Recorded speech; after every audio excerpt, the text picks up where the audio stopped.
It's just after 12 o'clock. A very good afternoon to you. Watching Eyewitness News, a live broadcast from the National Results Operations Centre in Midrand here in Johannesburg. It's been 4 days, well, 3 days really, of waiting for the actual results here to see how things will pan out. Not too much of a change overnight. We'll show you the figures for the national tally so far, with 98% of the vote in. The ANC is still leading with around 40% of the vote. There they are at just over 6.2 million. In second place, still the Democratic Alliance with 3.3 million votes. MK Party is maintaining its spot. They're third at 2.3 million. If you look at that, the EFF is still trailing behind the MK. They're yet to breach the 2 million mark, currently at 1.4 million votes. When you look at some of the other parties, the IFP currently has 610,000 votes. And then, speaking of the IFP, I can tell you their leader, Nkosini Hlabisa, is among those who've arrived here at the National Results Operating Centre. We're expecting to see various other politicians come here today as they come to see firsthand what has been going on. Now, from those who've been here, Ace Magashule, the expelled former leader of the ANC. He was the Secretary General. He was here late last night to see how that leaderboard was looking, and it's not good news at all for his party, but he believes that the election has been rigged. I can tell you the results are completely rigged. Completely rigged. Yeah. We'll give you details. Yeah. Maybe away from the media. Comrades, off the back of the announcement lesiyenzile namhlanje yokuthi siyawa reject ama results awe IEC, sithi ningalwi, we have bafuna sililo labantu laba, they are trying everything possible to make us ukuthi si react ngeviolence. Sithi stand down, ningakwati sibambile information, sibabambile labantu siyazi ukuthi kwenzakalani, siphethe yonke evidence. So it's informed by something lento siyenzile namhlanje. Sinzwile, si-actile, kodwa ke yekeleni thina le ndaba sithile nayo.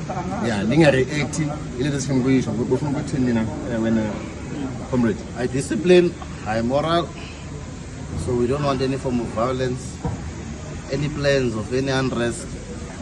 Just not allow it to have some form of traction. President Zuma is going to address us, and that's the only command that we will adhere to. They know they are here to celebrate with corruption. 1 million that came through corruption. It's 1 million that came through corruption. It's 1 million that came through corruption. It's 1 million that came through corruption. How to celebrate 1 million that came through corruption? We have stolen the vote. You celebrate 1 million that came through corruption. You are celebrating 1 million that came through corruption. That is the fact of the matter. You did not win. Well, obviously those results are disappointing to us. I mean, we ran a good campaign, a clean campaign, with a message that was a solution for the vast majority of South Africans who are struggling and suffering every single day. So we ran an issues-based campaign and not an identity politics campaign, and certainly not a populist message campaign. The results of the elections are very clear that South Africans have gravitated towards populist messages and identity politics, and sort of abandoning the non-racial and constitutional values of our country in pursuit of populism. Objections in an elections is very normal. There's nothing unusual about it. It is part of the process of free and fair elections, that anyone who feels aggrieved has the right to object to the commission in this stage, not to the administration, and the commission is seized with those. Those who have objected, their objections have been noted. We have a full team of legal advisors, and they should have received an acknowledgement of that objection. So as you can see, a lot of unhappy political parties overnight. There are many claims of rigging. Even in the Western Cape, there are claims of irregularities there. The MK party held a briefing just around midnight. They want a recount. They say what the what the IEC has presented does not match up with what is heard from its party agents who were at stations during voting on Wednesday. Now, interesting enough, when we talk about objections, I was looking earlier, it said that so far the IEC got about 36 objections in this this election. Dr. Thembekile Mrototo, who tracks elections quite closely, says that in 2019, in fact, there were 56 objectives. So there are fewer objections, it appears, this year compared to previous years, but still very serious when you consider that we're now hearing calls for a recount. Earlier, I was telling you about the various political parties who are coming here to the Results Operating Centre. A short time ago, we caught sight of the IFP leader, Velenkosini Hlabisa, and one of the people who's monitoring the movements of the politicians at The Rock is Associate Politics Editor for Eyewitness News, Tsidi Madia. Tsidi, what are you seeing?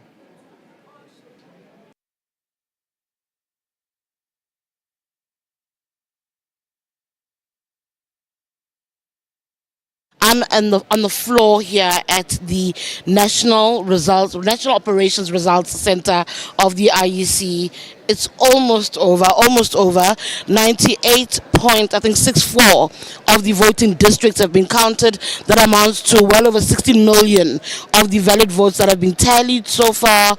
It's almost over. Political parties are here. A lot of political parties are here. We're expecting to see a heck of a lot more as they come in and say their piece, in essence, about how they've performed and how South Africans have responded to their message before them. For now, though, I'm going to speak to Vuyo Zungula from the African Transformation Movement. He was an interesting story back in 2019, came in really as an unknown, a newcomer, on the back of lots of rumors and murmurs about who he is and what he's presence means, and I think what he's gone on to do while in Parliament was to make a case for why he is a person who belongs in Parliament. I've watched Vuyo Zungula for a while, and I think he is an impressive parliamentarian. He joins us now. Vuyo, good afternoon. Welcome to Eyewitness News.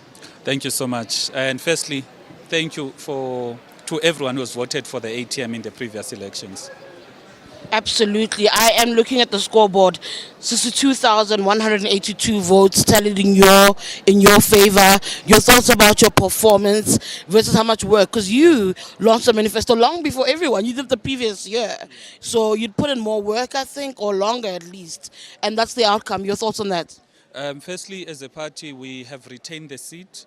It looks like we are going to get an additional seat in the regional ballot from the Eastern Cape, which should lead us to a growth of 3 seats, which is something that we would like to commend our members for the hard work and the effort they put in, because it was a difficult election. The resources were not as high as other parties. Also, the media coverage plays a big role, of which there were instances whereby you find that we're having rallies, having programs, but the coverage would not have been equally the same with the bigger established parties. So I think with the work that has been put in and the difficulty of these elections, we believe that we have done pretty well as a party, because we've grown if you look at the additional seat that is going to come from the Eastern Cape.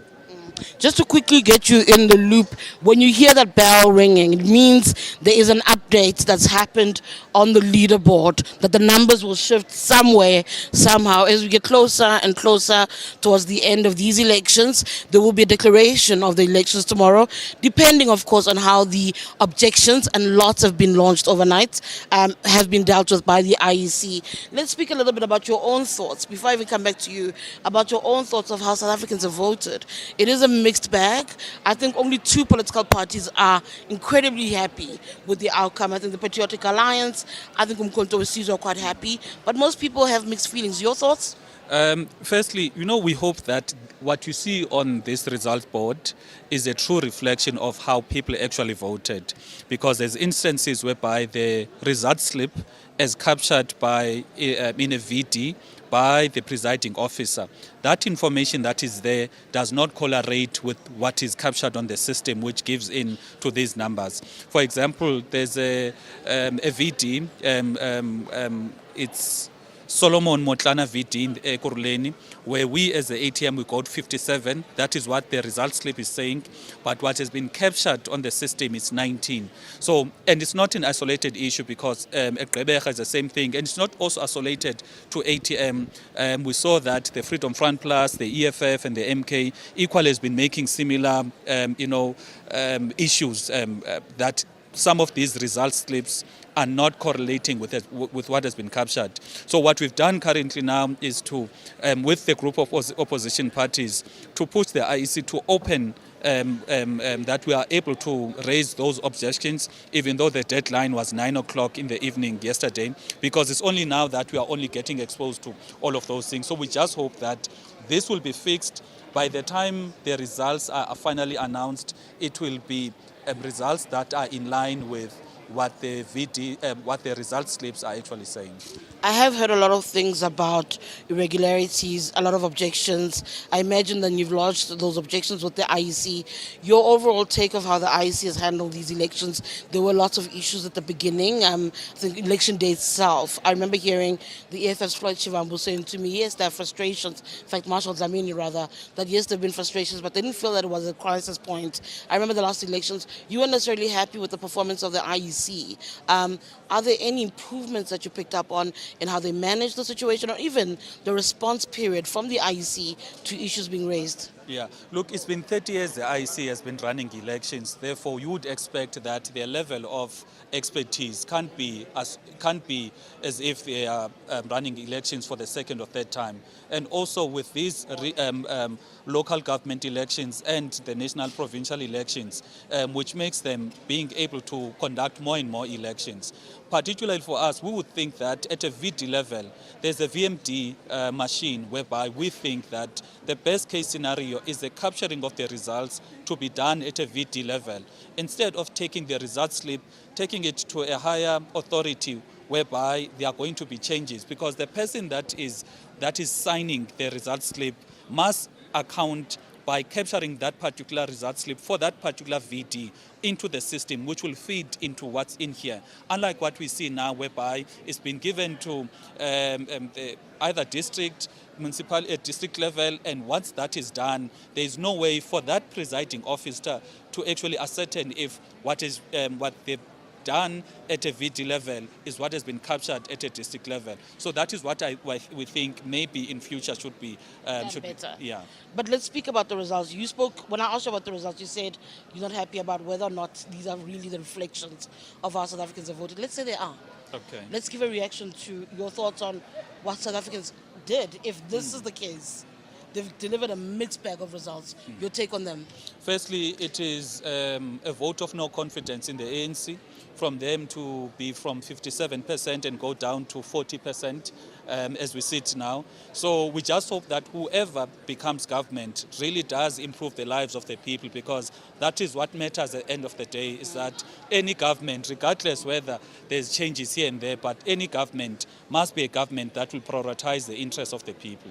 Thank you so much, Vuya. I'm going to cut it there for a little while and move in this direction. I see now that the IFP's leader, Velinkosini Tlabisa, who's taken over from the late Prince Mangosuthu Buthelezi, has also just arrived. You can see a bit of activity behind me, and that's where I want to take you so we can listen to a little bit of what he is saying, their performance. There were expectations that the IFP was on a resurgence and it would do better, and many saying actually it hasn't done as well as they wanted to. Remember, the IFP was part of a multi-party charter.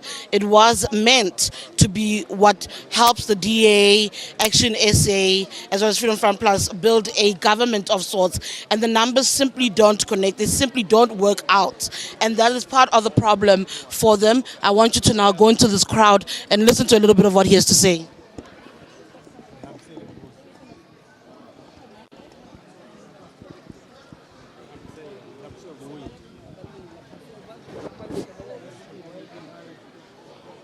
Let me first begin by saying the IFP wants to convey its heartfelt gratitude to the people of goodwill in South Africa who heeded our call. During the campaign, we made a clarion call requesting the people of South Africa to take their protest to the voting station and protest with their vote by voting out a government that has failed them. We want to thank them because they did so. Secondly, I want to thank the leaders of the IFP, our volunteers, the rank and file, who championed our aggressive but assertive campaign to take our message to all people of South Africa. Thirdly, the IFP is satisfied with the results. We are happy. The effort we put in an aggressive and assertive campaign yielded to what we wanted to achieve. We had 3 targets. The first one was to remove the ANC in KwaZulu-Natal, goal achieved. The second one was to push down the ANC below 50% in Gauteng so that the IFP becomes part of a new government at an executive level, goal achieved. The third one was to push down the ANC below 50% at a national level so that the IFP becomes part of a new government and have a strong voice in shaping the direction of our country. Goal achieved. ANC is below 50%, so we are happy.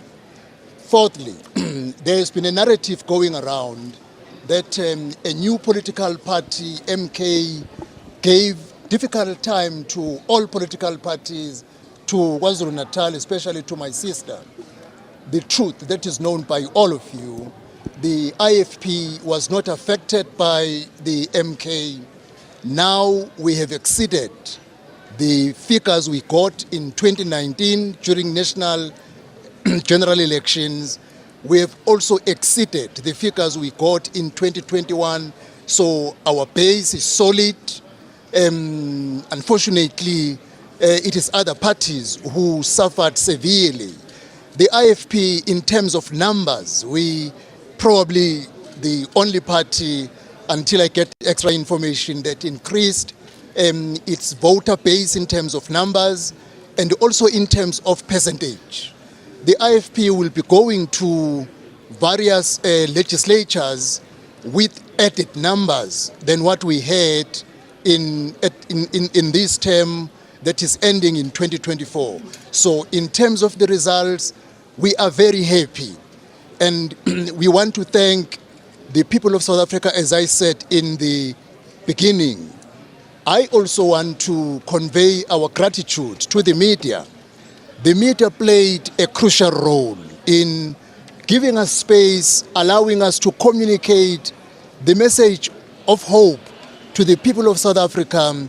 That is why the people of South Africa, even those who were aggrieved and no longer having interest in voting, they heeded our call that be an active participant, take your anger to the ballot box and demonstrate your anger with your vote by voting an alternative, and the IFP is ready. The IFP is now looking forward to the new term, to the new government starting to function. But let me begin by saying today in the evening, because you will ask that as to where to from now. In the evening, there is a multi-party charter leaders meeting. The multi-party charter achieved the first goal. The first goal was to push the ANC below 50%. Goal achieved. The second goal was, if we make 50% plus 1, let us constitute a new and an alternative government. So far, that goal doesn't look like feasible in terms of numbers. So this evening we will be meeting and we will make a conscious engagement and informed decision as to how do we go forward. That is the first step. Tomorrow at 10 o'clock, I am meeting the National Executive Committee of the IFP. We will look at all the results and look at options available. I want to emphasize, we are not desperate to get into a coalition for the sake of coalition. But indeed, people of South Africa have spoken loud and clear that they want a government that is going to work together as a combination with sufficient checks and balances, because the principle of using the majority is over. There is nothing that will be just rolled over because one political party has majority. That is over. Now, you will need to get the consensus of sufficient parties in parliament that will allow something to go on, and there will be sufficient eyes now looking at all things that have been done in the corners, in the behind curtains by one political party. So now, tomorrow, we will be looking at options as the NEC as to what role are we going to play as the IFP, and which political party or political parties we can work together in a coalition in order to rebuild South Africa. We believe South Africa should not remain or kept at a standstill. South Africa must move on. The people of South Africa want to see recovery in various aspects. I know the load shedding is coming back in June. People of South Africa want a government that will come with a turnaround solution in a short space of time to address their issues. So now, we will be looking at various options tomorrow, and then we will take what is in the best interest of the people of South Africa. Within 7 days, we will meet the National Council, which is the body that takes decisions on behalf of the IFP General Conference. Within 7 days, we will hold that meeting and convey our proposal on the role the IFP must play in our country going forward. I'm looking forward to the IFP being the voice of the people of South Africa. The 13 points plan that we promised to the people of South Africa, I'm looking forward to the opportunity that we implement those ideas in a coalition government, because they resonate with the challenges our country is and people are experiencing. And we're looking forward to the IFP as a force to be reckoned with, as a game changer in rebuilding our country, because our people have spoken loud and clear. Just very quickly, but you take credit for being able to bring down the ANC. You also give credit to the multi-party charter. However, at the same time, you say your support is exactly what it was in 2019. How does that add up where you give yourself credit, but when you look at the chunk, particularly in KZN, it isn't you, it isn't the multi-party charter? My sister, we made a clarion call to the people of goodwill in South Africa that go to your voting station, whatever political party you vote, but remove the government that has failed you. People of South Africa responded to that call, and that was the first goal of the multi-party charter. Whether it is the multi-party charter that won or the people of South Africa that won, as a country, we have taken a step forward. We have removed a government that has failed us. Mr. Klabisa, Network 24 has information that the MK party has reached out to the IFP for coalition talks in KwaZulu-Natal. Have you been engaged in any informal coalition talks with the MK party or a coalition in KwaZulu-Natal or any other parties on a national level? There are many political parties that have extended calls and a hand that let us talk, and the IFP took a principled position that let us do it correct. There are people whom we met with to form a multi-party charter. We are meeting today, and we'll find a way to close that chapter tomorrow, because you shouldn't take shortcuts. If you are honest in dealing with issues, then tomorrow the IFP leadership must firstly be informed of the final outcome of the election, so that whoever we engage on the basis of information. After tomorrow's meeting, we will start to engage whoever wants to engage with us, so that we go with confirmed options to the National Council within 7 days. Mr. President, you say close the chapter. What do you mean by that? Are you closing the chapter on the multi-party charter? When I say close the chapter, we opened a chapter as a group of parties with two goals to achieve. We achieved the goal one together with the people of South Africa. we couldn't achieve goal number 2. So now, if you have not succeeded in what you wanted to do, and the figures in front of you tells you that this one is not achievable now, you must find an honorable closure in that process if you are an honorable person, so that people can see you are sober when you are doing things. You just don't rush and leave things with no conclusions. Let's take Ms. Taylor here, because she had a question also. Thanks.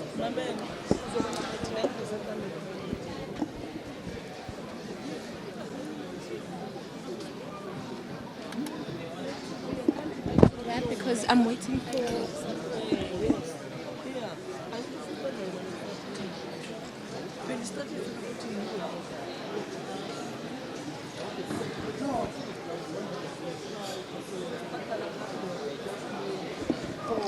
Can we talk?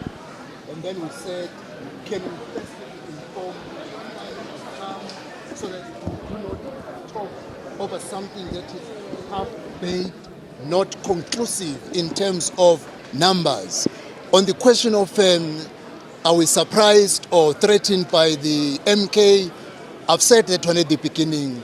I must be honest. Congratulations to the MK for the performance they did. She must make up.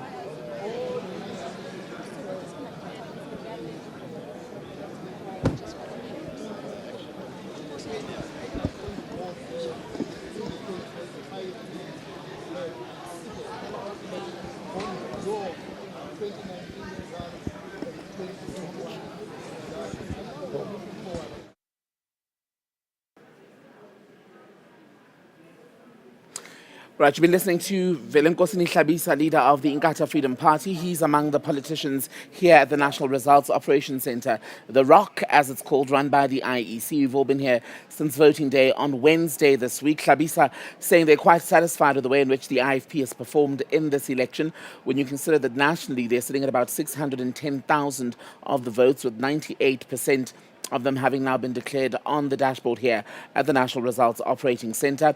Hlabisa said they're quite well pleased, in fact, that one of the things that have happened in this election, a huge thing, in fact, is that the ANC has lost its outright majority. In the 2019 general election, the ANC had about 57% of the vote.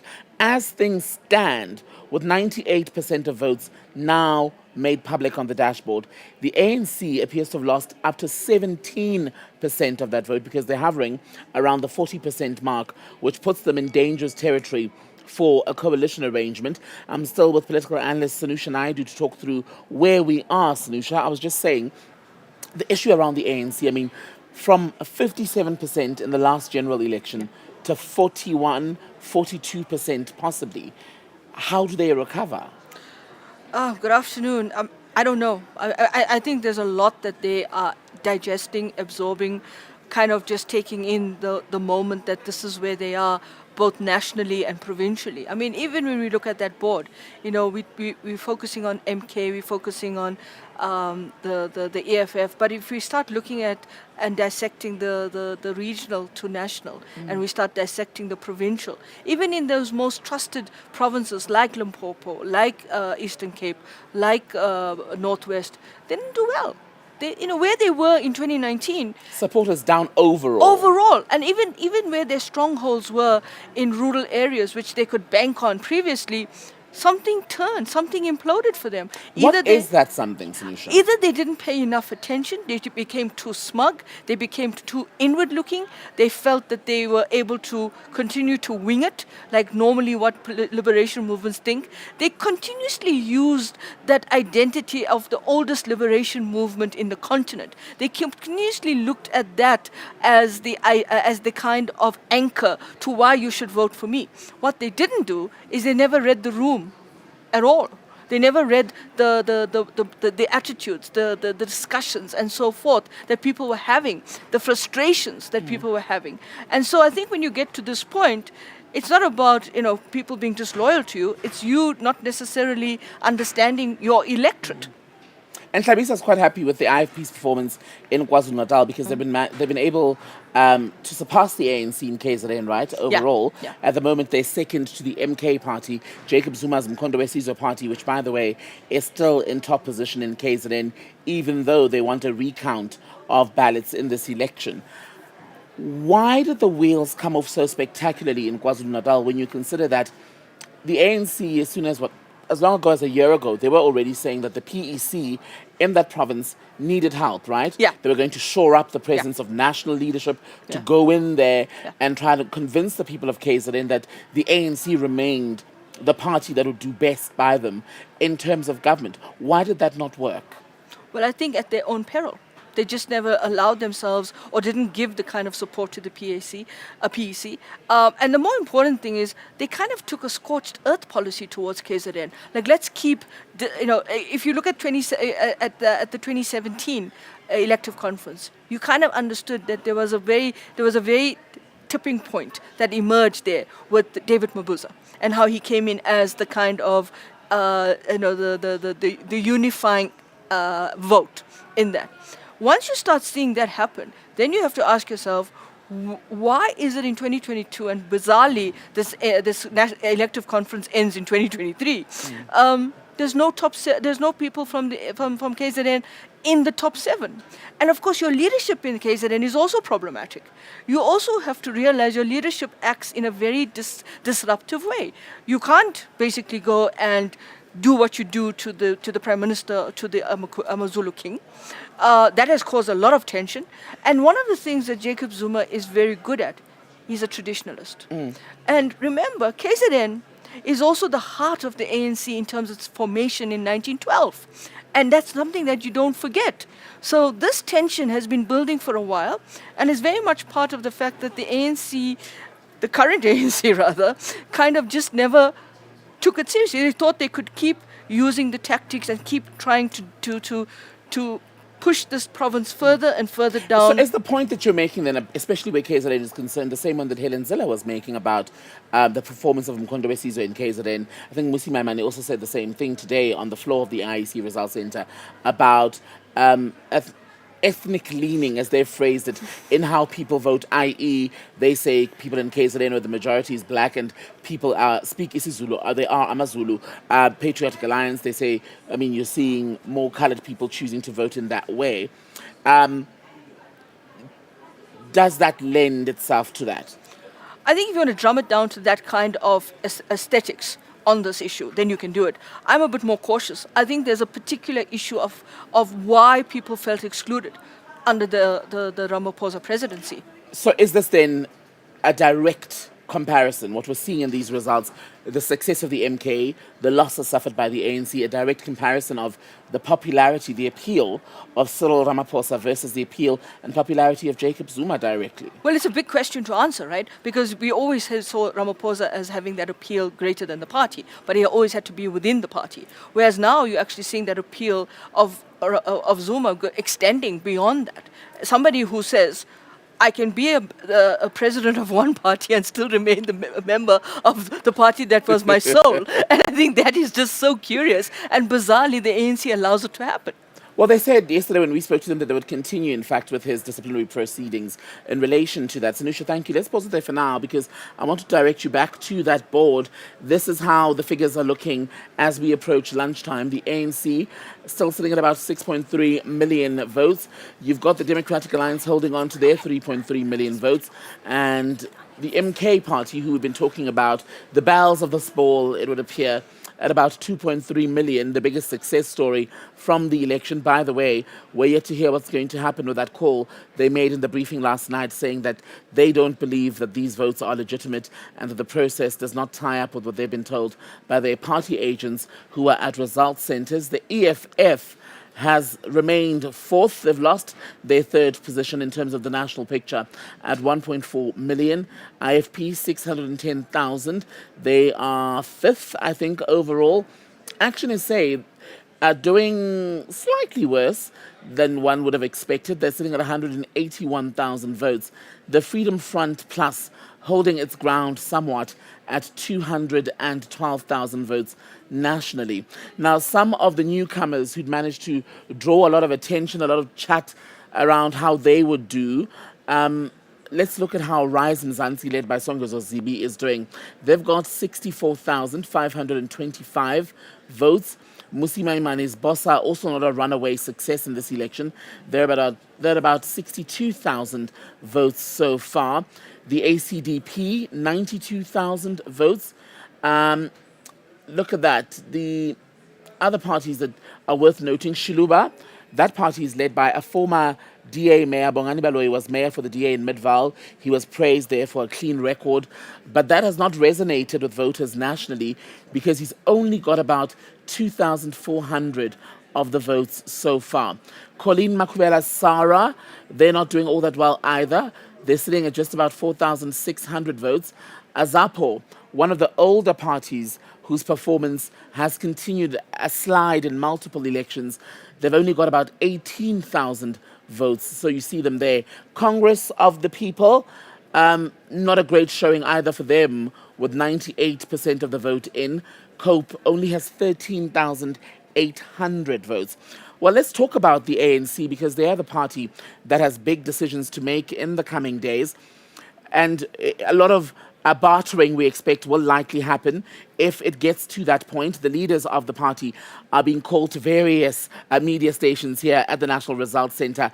The First Deputy Secretary General, Nomvula Mukonyani, with us here on Eyewitness News this Saturday afternoon. A very good afternoon to you, ma'am. Good afternoon. That majority for you is simply not coming together. Yes, that majority is not coming through, but we're sitting in a safer space of having the biggest number of votes received by any political party. We also appreciate that there's a proliferation of new parties, and there are those parties that we can consider that our numbers have actually moved to them. The MK party? But yes, one of them. By your former president? By our former president. Does that make it sting more? Let me finish. What is of importance also is that we are where we are precisely because of the maturity of our democracy.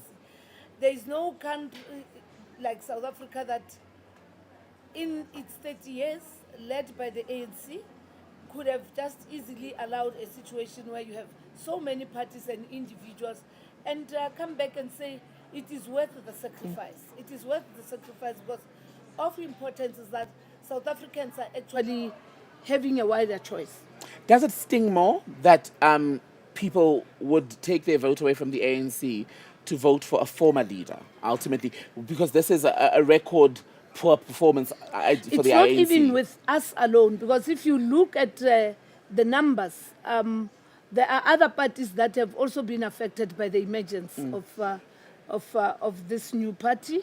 And out of that, we all have to now wait for the results. I'm quite interested to see where those numbers come from, so that then the NC can be able to have a better appreciation as what exactly were the reasons to go that way. Several people, and this is anecdotal, of course, just watching conversations people are having when they call into the talk radio stations, online, etc. People feel as though this is the hiding or the humbling moment that the ANC has needed. Is this ultimately the opportunity for real renewal?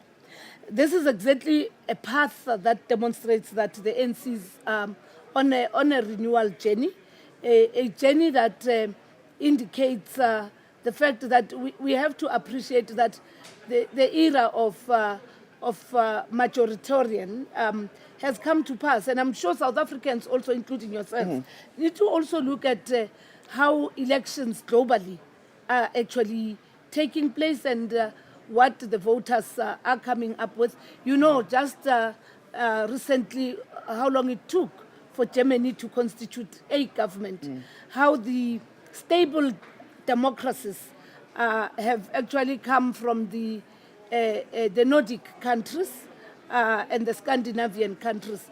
And it is exactly that, because being comfortable with what you know, and when there is change, you then believe that there's a collapse of something. It is not. In actual fact, it is a demonstration that South Africa is becoming part of the the global world, even on the side of party politics. But outside of the global world, and I appreciate the global context, right?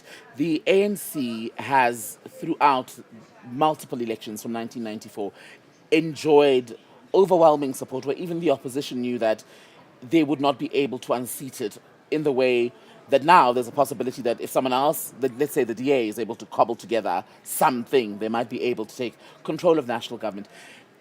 It must be quite something that in 30 years, we're now at a point where you are unable to get just 51%. I mean, in the last general election, that was 57%. Before that, around Losing 62. 17 Yeah, now. do you know what I mean? Yes. That's a huge slide. It is a huge slide. It is a huge slide. Unless otherwise we would have gone to elections with the same rules, with the same number of parties. The reality is that we have gone into these elections with many, and I dare say, African parties that have come through. Of course, the ANC went into these elections with no intention of losing. And we humbly receive what South Africans have given us to be in the lead at 40%, as compared to what was the prediction when the elections campaign started, where we were put at 36. But we also believe that the fate of this country cannot be determined without the active participation of the ANC. What do you think you went wrong? Because people say multiple things. The issue of service delivery comes up a lot, right? There's also a sense that the ANC leadership does not listen. People also took offense during the campaign when some of your leaders would rock up, for example, in convoys, G-Wagons. I think Mdumanana, there was a specific picture, for example, of him where he was campaigning and people took issue with the clothes that he was wearing, people Googling the price, etc., and saying, in a country where people are increasingly poor and unemployed, it just doesn't send the right message. I think we shouldn't hasten to understand what went wrong. Remember, these elections were run at the voting district level. So we need to go and check in what turn in Kagiso, that's my word, we actually did extremely well. In what Is that your effect? No, it's the effect of the strength of the organization and the volunteers. Of course, with me being part of them and giving the support and being rooted amongst the people. We need to then say, why did it happen this way? And why in this particular space it didn't go well? Was it an issue of electricity? Was it an issue of water? Was it an issue of crime? Was it an issue of broadly the national politics? So you need to have that. Otherwise, it will be a hit and miss, and only to find that you are not responding. Of course, what we accept, South Africans have conveyed a message. We need to now understand what that message is. So, you said earlier that the era of majoritarianism is over, even in global politics. Is that the ANC now conceding here today that you probably will never see the margins that you used to get in an election where you've got 57, 62% of the national vote? Actually, we're not conceding on that. All we're saying is that where even you are a majority, you must be accommodative of everybody. We've done it with the government of national unity. We've done it with Prince Buthelezi. He even became a president of the country. We have Miss Patricia de Lille here. So for us, we are a movement that is used to talking to everybody. Unlike others who, before everything starts, they decide who they are not interested to talk to. Who are you talking to now? Is the big question. We are as yet to talk to everybody because we must go back to the constitutional structures. We're an organization and there's practice within the ANC. So we need to go back and let the structure in between conference, the NEC, chart the way forward. Proposals will be put to before the NEC for them to. But you're willing to talk with everyone? We're open to talk to everybody. MK says, and I think EFF said something similar, they don't want to work with a Cyril Ramaphosa-led ANC, i.e., when I had Nhlamulo Ndlela, in fact, in studio, in no uncertain terms, he was saying that if they were to work with ANC, it would have to be an ANC that's not led by its current president, Cyril Ramaphosa. Is that a bridge that you'd be willing to cross, to get rid of the president, to put together a government? You don't determine for anyone I think we've lost your microphone, actually. So I'm going to ask Sihle, actually our technical guy, to just come in and help Nomvula Mokonyane, the first Deputy Secretary General of the ANC, with her mic. While we do that, let's show you how the board is looking here at the results center. There it is, the ANC saying a non-starter, according to Nomvula Mokonyane, when you talk about negotiating the role of their leader.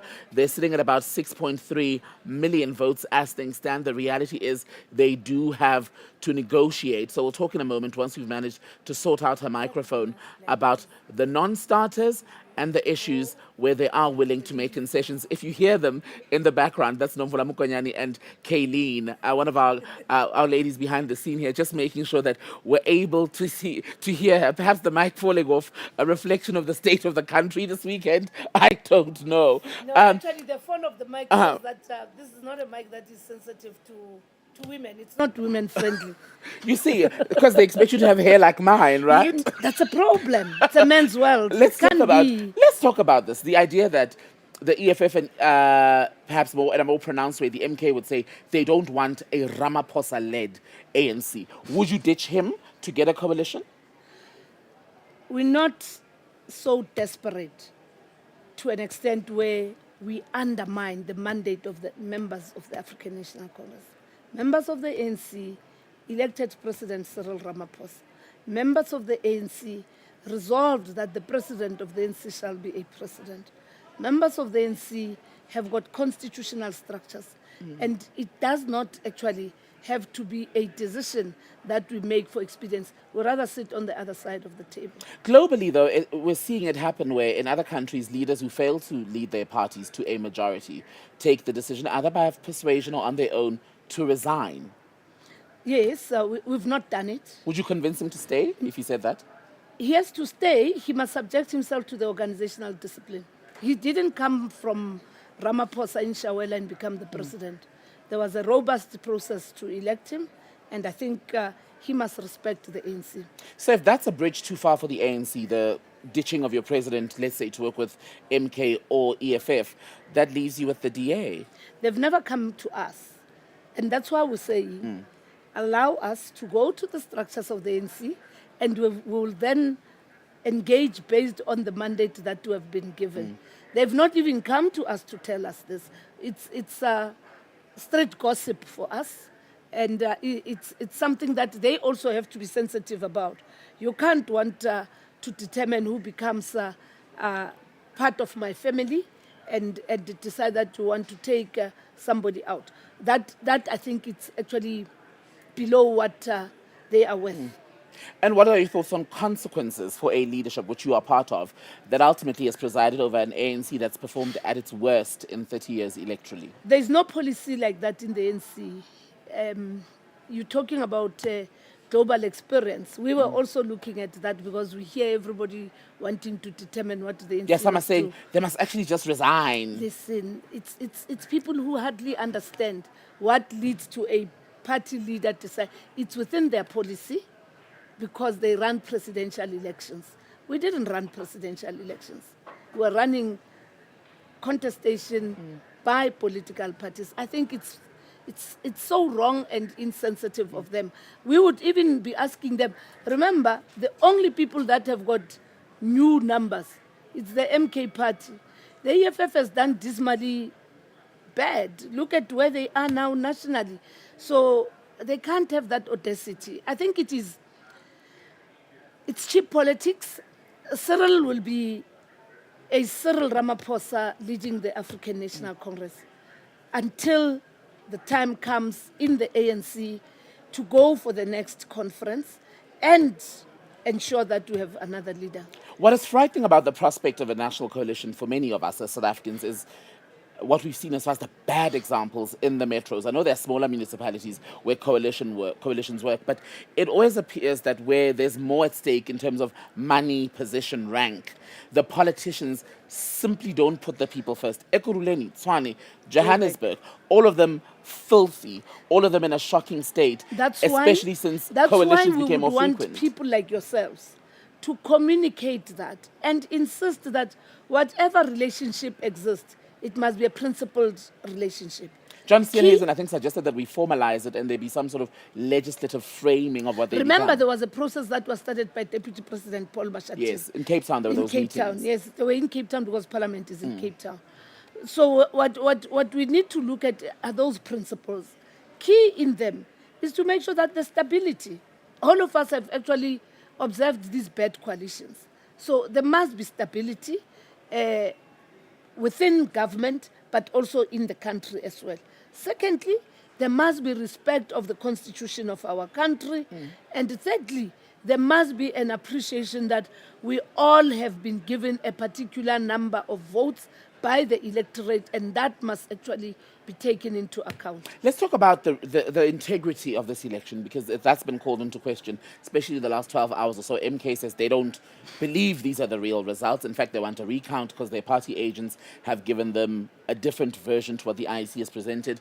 There are people online posting what they say are slips that prove that in areas where, let's say, Al Jamal was saying, in areas from where people voted for them, the slip has returned saying 0 votes, for example, for Al Jamal.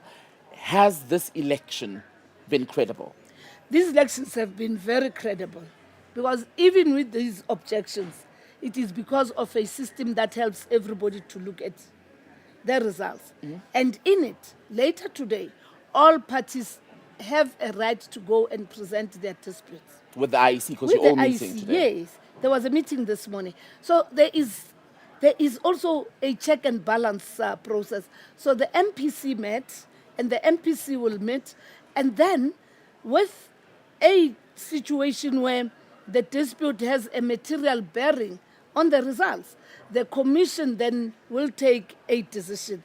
Where it does not make a bearing in terms of where you are against what you might have received, say 13 votes against you having 1,600, still it does not have a material bearing. So I'm saying these last 12 hours, those who have been in the elections, it's not in the same building, but in the results operation center, no. The last 12 hours become the heated hours. I think 2019, I saw a stat from Dr. Thembekile Mrototo was saying, in 2019, in fact, with 59 objections. That's it. That's exactly what I'm saying. So there mustn't be this hype that, hey, there's a crisis. If you've been around, you'll understand. But you also understand those that have come late into the system and still wanted to try and do what has been done and be proven not helping the process. So we are happy with what the IEC has done. We do believe that every political party must empower their party agents, training of party agents, adherence to the code of conduct. Of course, introducing new systems requires sufficient time. And unfortunately, in this period, there were so many things going to court in and out. But for now, if you are at 98% of the results, almost 99%, and almost 99, and you have pockets where things are not accepted by parties, like in the Western Cape, we must then let that be attended to. It doesn't have to come to a media platform. There's an office of the MPC, and parties must come together. But what about a recount? Are you in favor? It might help you. No. We're not that desperate. We're not. The thing that I'm saying, we must protect this democracy and its institutions. And you yourselves, members of the media, must help us and be able to learn from where we come from to where we are. Remember those 50 plus disputes that were raised previously. Again, it was the newcomers and people who didn't invest on training their party agents. And when there's an issue, then there's an assumption that the whole system is suspect. Nomvula Mokonyane, Deputy Secretary General, or First Deputy Secretary General of the ANC. Good to talk to you. Thank you for very your much. time. We are still at the National Results Operating Center. Various political leaders, if you're just joining us, expected to be here. Nomvula Mokonyane and Gweda Mandasha from the ANC have been here from when the National Results Center opened as per the voting process. Velenkosini Hlabisa of the IFP also paying a visit today. BOSA's leader Musi Maimane has also been here to address the media. We're waiting, and the EFF delegation is already here, but we're expecting their leader Julius Malema to also be here and speak especially about the issue that the EFF has gone nationally from third to fourth. Someone who will be able to bring us that perspective is EWN Associate Politics Editor Tsidi Madia, who's on the floor of the Rock. Tsidi, who are you seeing?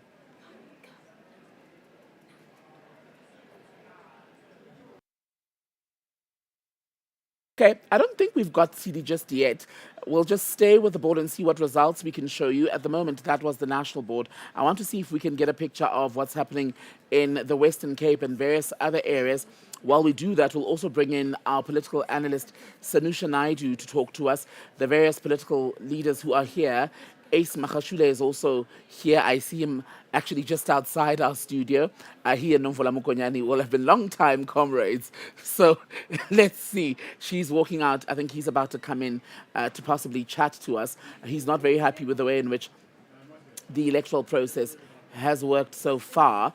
In fact, last night he met with Saima Mabolo, leader of the IEC, and said outright that he believes this election has been rigged. So as things stand, we're waiting for a further declaration of these results. 98.91 of the votes are in, and the political parties are also registering throughout the day, or in fact not just registering but dealing with the process of getting responses from the IEC as to what has happened and whether there's any merit to their complaints about either inefficiencies, discrepancies, or the word that's come out quite a bit, rigging. And Nomvula Mukonyani was saying earlier that the ANC believes that this has been a credible poll as things stand. They're not willing, by the way, to give up their president, Cyril Ramaphosa, to go into a coalition. She says none of the parties, i.e. MK or EFF, have formally communicated that to them as a position for coalition negotiations. No one at this point wants to nail their colours to the mast as to who they will absolutely want to work with. The ANC is not also declaring any people as persona non grata in the process to talk about this. We're waiting to see if the leader of the Mkhonto weSizwe Party, former President Jacob Zuma, will actually join the other politicians here at The Rock. So far, we've only seen some of the other senior members of his organization, including his daughter, Duduzile Zuma Sambutla. The spokesperson, Tlamulo Andlela, has also been here throughout this week. So if Jacob Zuma does come, many of us will firstly be hoping to get a comment, right, from, feels wrong to call him the comeback kid, but his party has done very well in this election.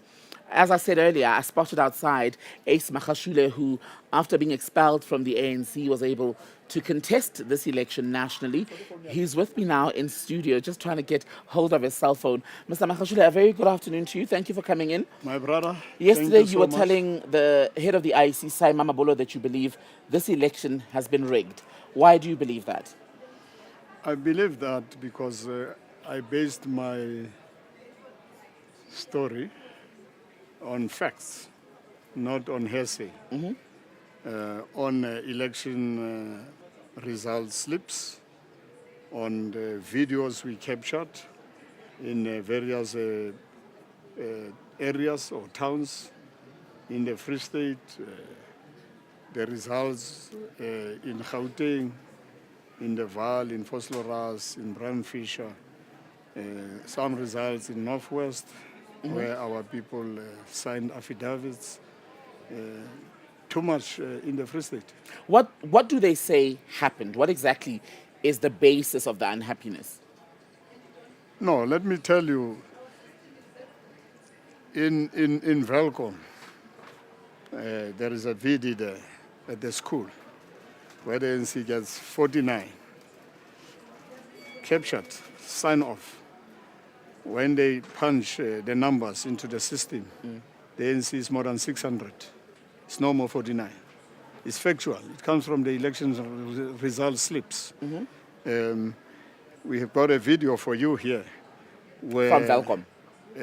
That was from Velkom. Is the video from Velkom? The video is in Sasolburg. Oh, okay. Where the presiding officer is sitting in an office with ballot papers. The Doing boxes are not there. Signing off, writing, of course, putting X's on the ballot paper. We've got a video. We have submitted it. We've got a video in Kronstadt where the ballot boxes and the papers, ballot papers, are found on the street. and the ANC councillor is there. And what is the IEC saying? Because, like I was saying, yesterday when I was here until just after 9 o'clock, in fact, when you arrived last night, I think it was, you spoke to Simon Mabolo. What are they saying to you so far? No, they said lodge complaints as required by the code of conduct, by the rules, in terms of the objections. All of us had to do that before 9 o'clock last night. And that's what we have done. We followed the processes. We did not rush to go to court. ARA has gone to court because ARA IT specialists are contesting that crash. They've got a story.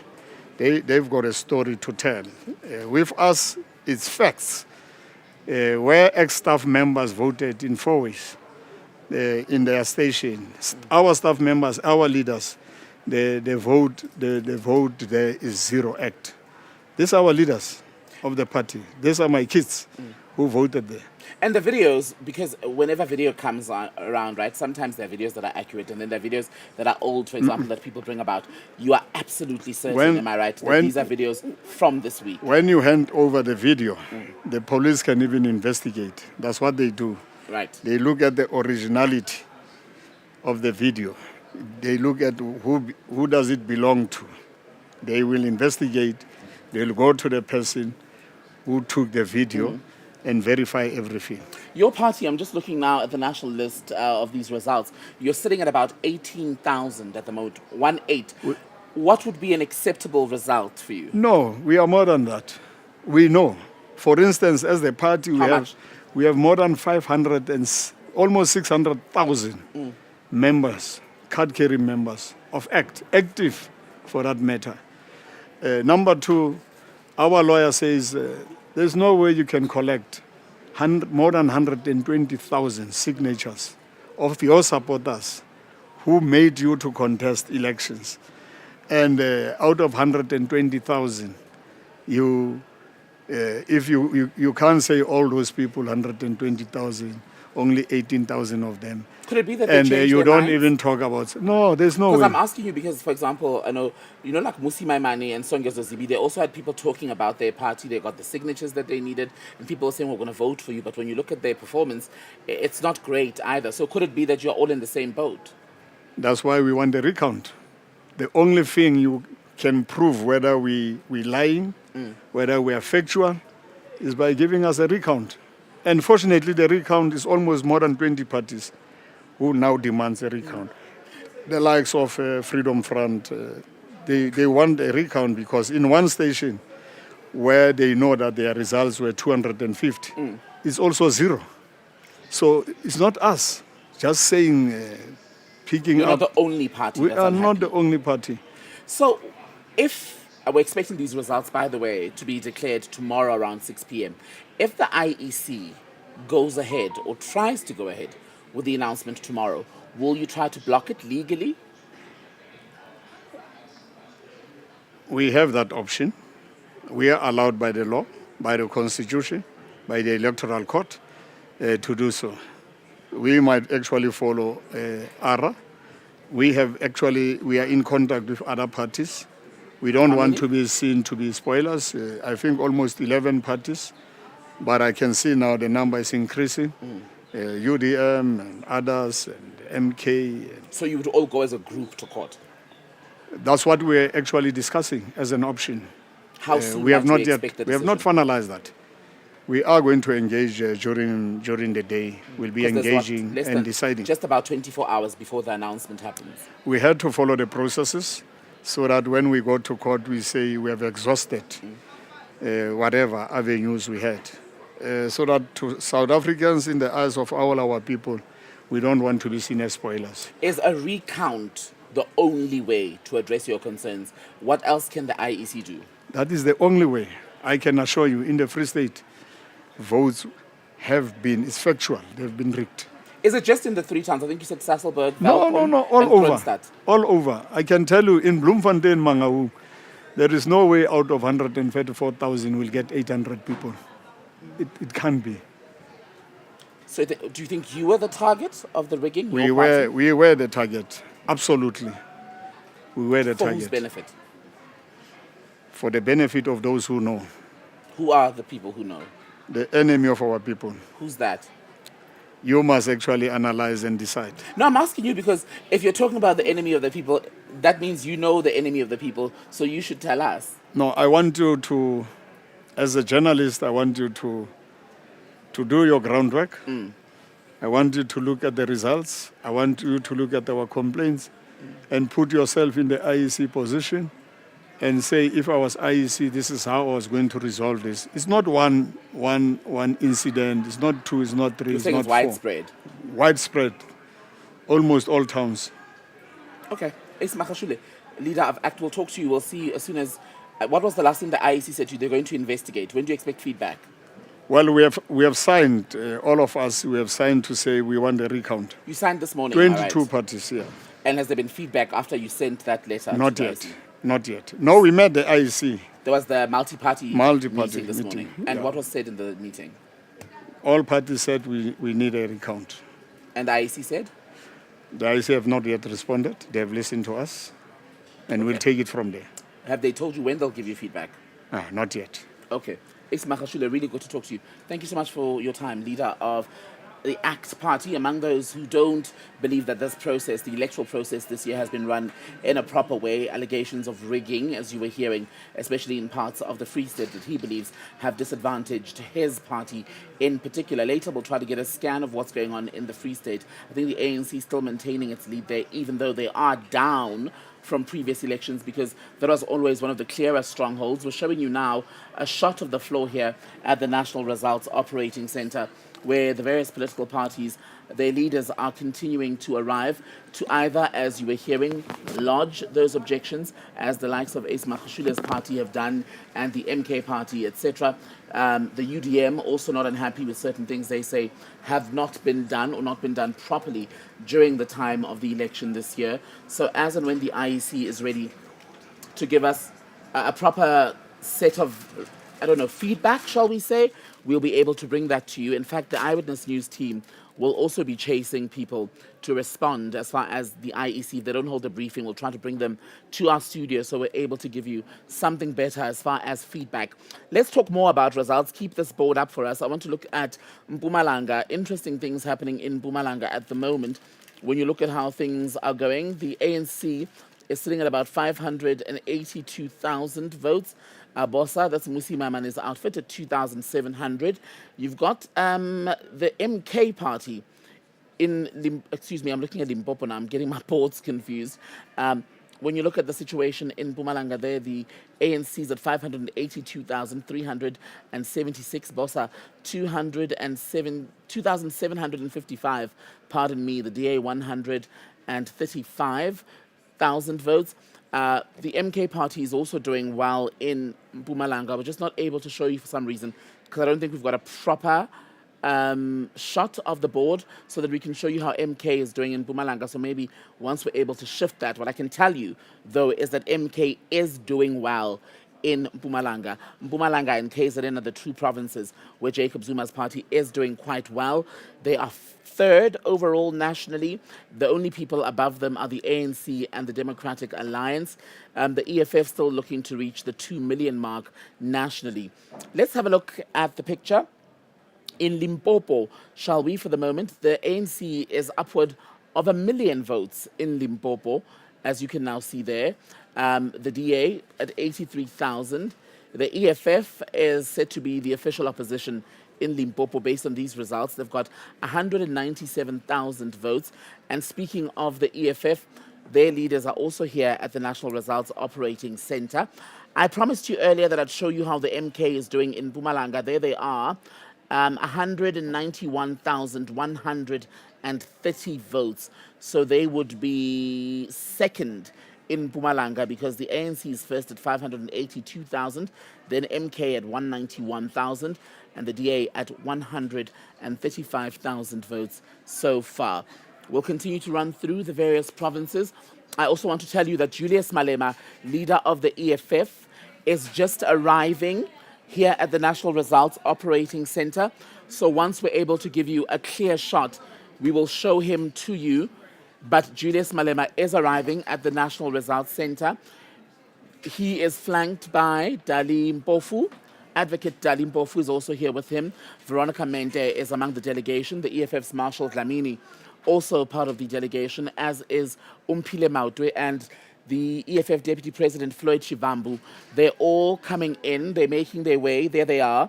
They're making their way through the floor of the National Results Operating Center. A lot of people will want to hear what Julius Malema has to say, because remember, his party is fourth in this election. Traditionally, they've held the third position in the country. I'm stepping towards our balcony here to get a better view of Julius Malema. As he's coming, I can tell you there is quite a bit of a media scrum already, people wanting to see just what it is that he will say. Just to recap for those of you just joining us, the EFF delegation has now arrived at the National Results Operating Center. I see the President, Julius Malema, the Deputy President, Floyd Shivambu, Marshall Dlamini, Veronica Mente, Thembekile Mrototo, and Advocate Dalimpofu, all walking in a moment. They will then address the media. And once that is happening, we'll bring it to you live here on Eyewitness News.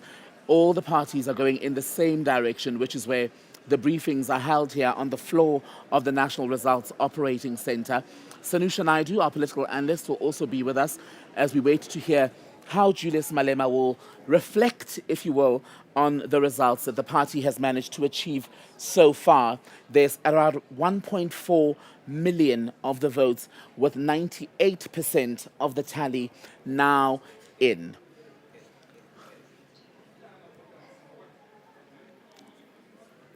Show you the board once more as Julius Malema and the team prepare to address us here on the floor of the National Results Operating Center. They are fourth, the ANC, 6.3 million. You've got the DA above 3 million, the MK party at above 2 million, and then the EFF once more at 1.4 million. Now, in the last election, the EFF got about 10% of the national vote, and they had taken pride, in fact, in the fact that they were the only party that had managed to grow in successive elections. Now, they've not performed badly on a comparison with their results from previous years. However, the emergence of the MK is what has pushed them down in terms of how things look nationally in the country. So we're going to try to go back to that shot as much as possible, because we do want to hear what the EFF is going to say. I think this is the first major public sighting of Julius Malema, his first trip here to the National Results Center. Yesterday, when Floyd Shivambu and Thembekile Mrototo were here, Thembekile was in fact telling members of the media that they wanted the IEC to explain things around why, for example, the dashboard had been down for almost 2 hours. Let's listen. I think Malema is about to speak to members of the media. He's wearing that scarf, if you're wondering what that is, it's synonymous with solidarity with the people of Gaza, Palestinian solidarity. The EFF has been very much in favor of South Africa standing with the people of Gaza and broader Palestine. Let's have a listen to what's being said.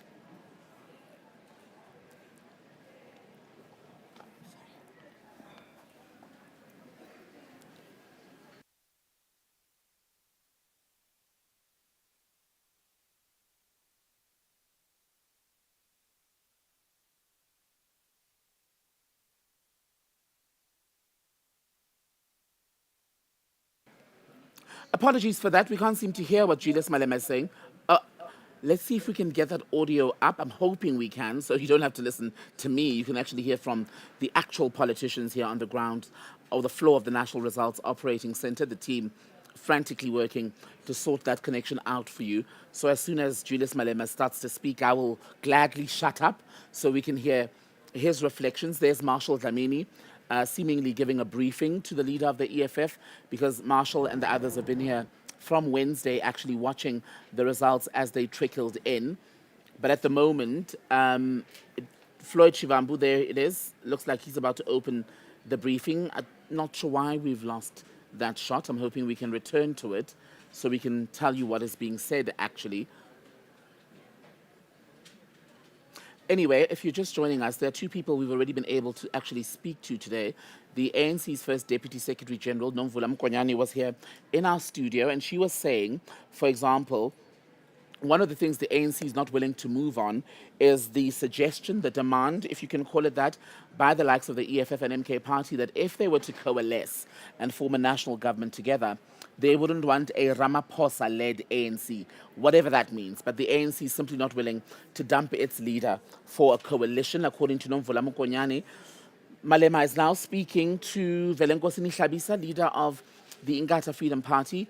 The leaders of these parties, while they may contest our votes quite fiercely, you'll see if you spend enough time here that actually a lot of them are quite collegial, polite. Some might even say friendly. I've seen Helen Zille, Nomvula Mokonyane and Gwede Mandashe share a joke. The IFP and the EFF are sharing a joke. Hey, even the MK and the ANC have shared a joke on the floor of the National Results Operating Centre. Unfortunately, for some reason, all we're able to give you at this moment are the pictures. So do bear with us. We're trying to sort that out. Hopefully, in not too long, we'll actually be able to hear what the various political leaders are saying here on the floor of the National Results Operating Centre. While we do that, I want to see what results actually we can bring up for you. Nationally, the ANC still commands 40.23% of the vote, DA 21.67% of the vote, MK, at about 14% of the vote, and the EFF still hovering around that 10% mark, which is where they were even in 2019, if I'm correct, Sanusha. As we wait to hear from Julius Malema, I wonder what it is, Sanusha, that you are wanting to hear when he begins to speak. Well, I think what's going to happen is he's going to talk about that result board. He's going to try and also reinforce what Floyd was saying yesterday. I mean, Floyd gave a very interesting narrative about they expected the ANC to go below that threshold of 50%. It was all kind of the architecture of what was happening in the run-up to this election. They seem to be comfortable with that, and it seems most parties are comfortable with the fact that the ANC is below 45 as well, but don't realize that they're also losing votes in this election, and they're not necessarily performing as well as they should. So I think what he's going to also try and disarm here is the fact that they only got 1.4 million, or just under 1.5 million votes, whereas the MK has got about 2.3 million. And so these are some of the, I think what politicians are doing today is they're coming in, they're putting on a brave face, they're trying to deflect attention from what's really happening and how they're feeling inside with a whole lot of turmoil of what has happened to them as political entities and organizations, and the kind of issues that they went forward with, and trying to reconfigure their own narrative in many ways. So I think what he's going to do is he's going to come out in his typical Julius fashion, and he's going to say things that says, we're not worried about those things.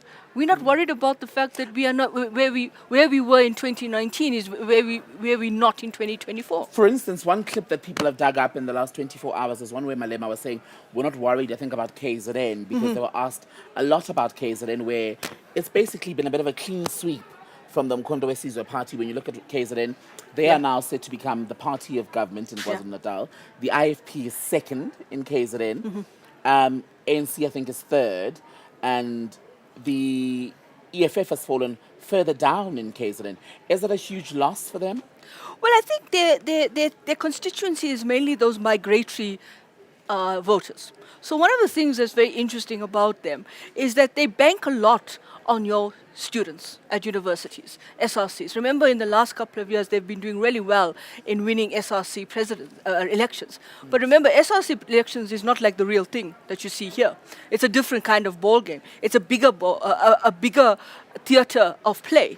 And so what happens with the EFF as well is, I think they would be kind of opening up the debate as well, and perhaps reinforcing the debate about Section 24A, because Section 24A is really about when students go away to study, they're migrating. And if they don't really register in the period that the IEC opens up the registration window for you to verify your address and whatever, it's also the responsibility of political parties. And I've been hearing a lot from political parties that the IEC didn't do enough to educate people and students and others about the new features of this election. But the new features of this election are also based on the Electoral Amendment Act, the panel that sat, and what were the discussions there, and how do you understand it. So I think what he's going to do is he's going to do a lot of deflection. He's going to be very animated. He's going to use his dynamics of his narrative. And the fact that he walks in with that Palestinian flag tells you that, I'm showing sympathy in a global context. And in percentage terms, in terms of total votes cast, the EFF hasn't really moved away or fallen away from that near 10% mark. Yeah. Is that a valid explanation for them to say, listen, we've actually managed to stand our ground? Well, yeah, I mean, I think anybody that gets 9.8, according to the current figures that we're seeing, should be happy. I mean, in this election, I think the margins are so massive between the ANC at just over 40 point something percent, the DA at 21 point something, and of course the MK at about 40. I think they're just under 15%. I mean, if you can actually get 9%, you actually did well in the broader context of the numbers and the issues that this board is telling us. So where then does the EFF lie in terms of the big players who will have a shot at forming the next national government? Because for all intents and purposes, with most of the vote now in, the ANC is not going to get 50%. No. I mean, I think that's the big issue here, is what kind of coalition talks are happening.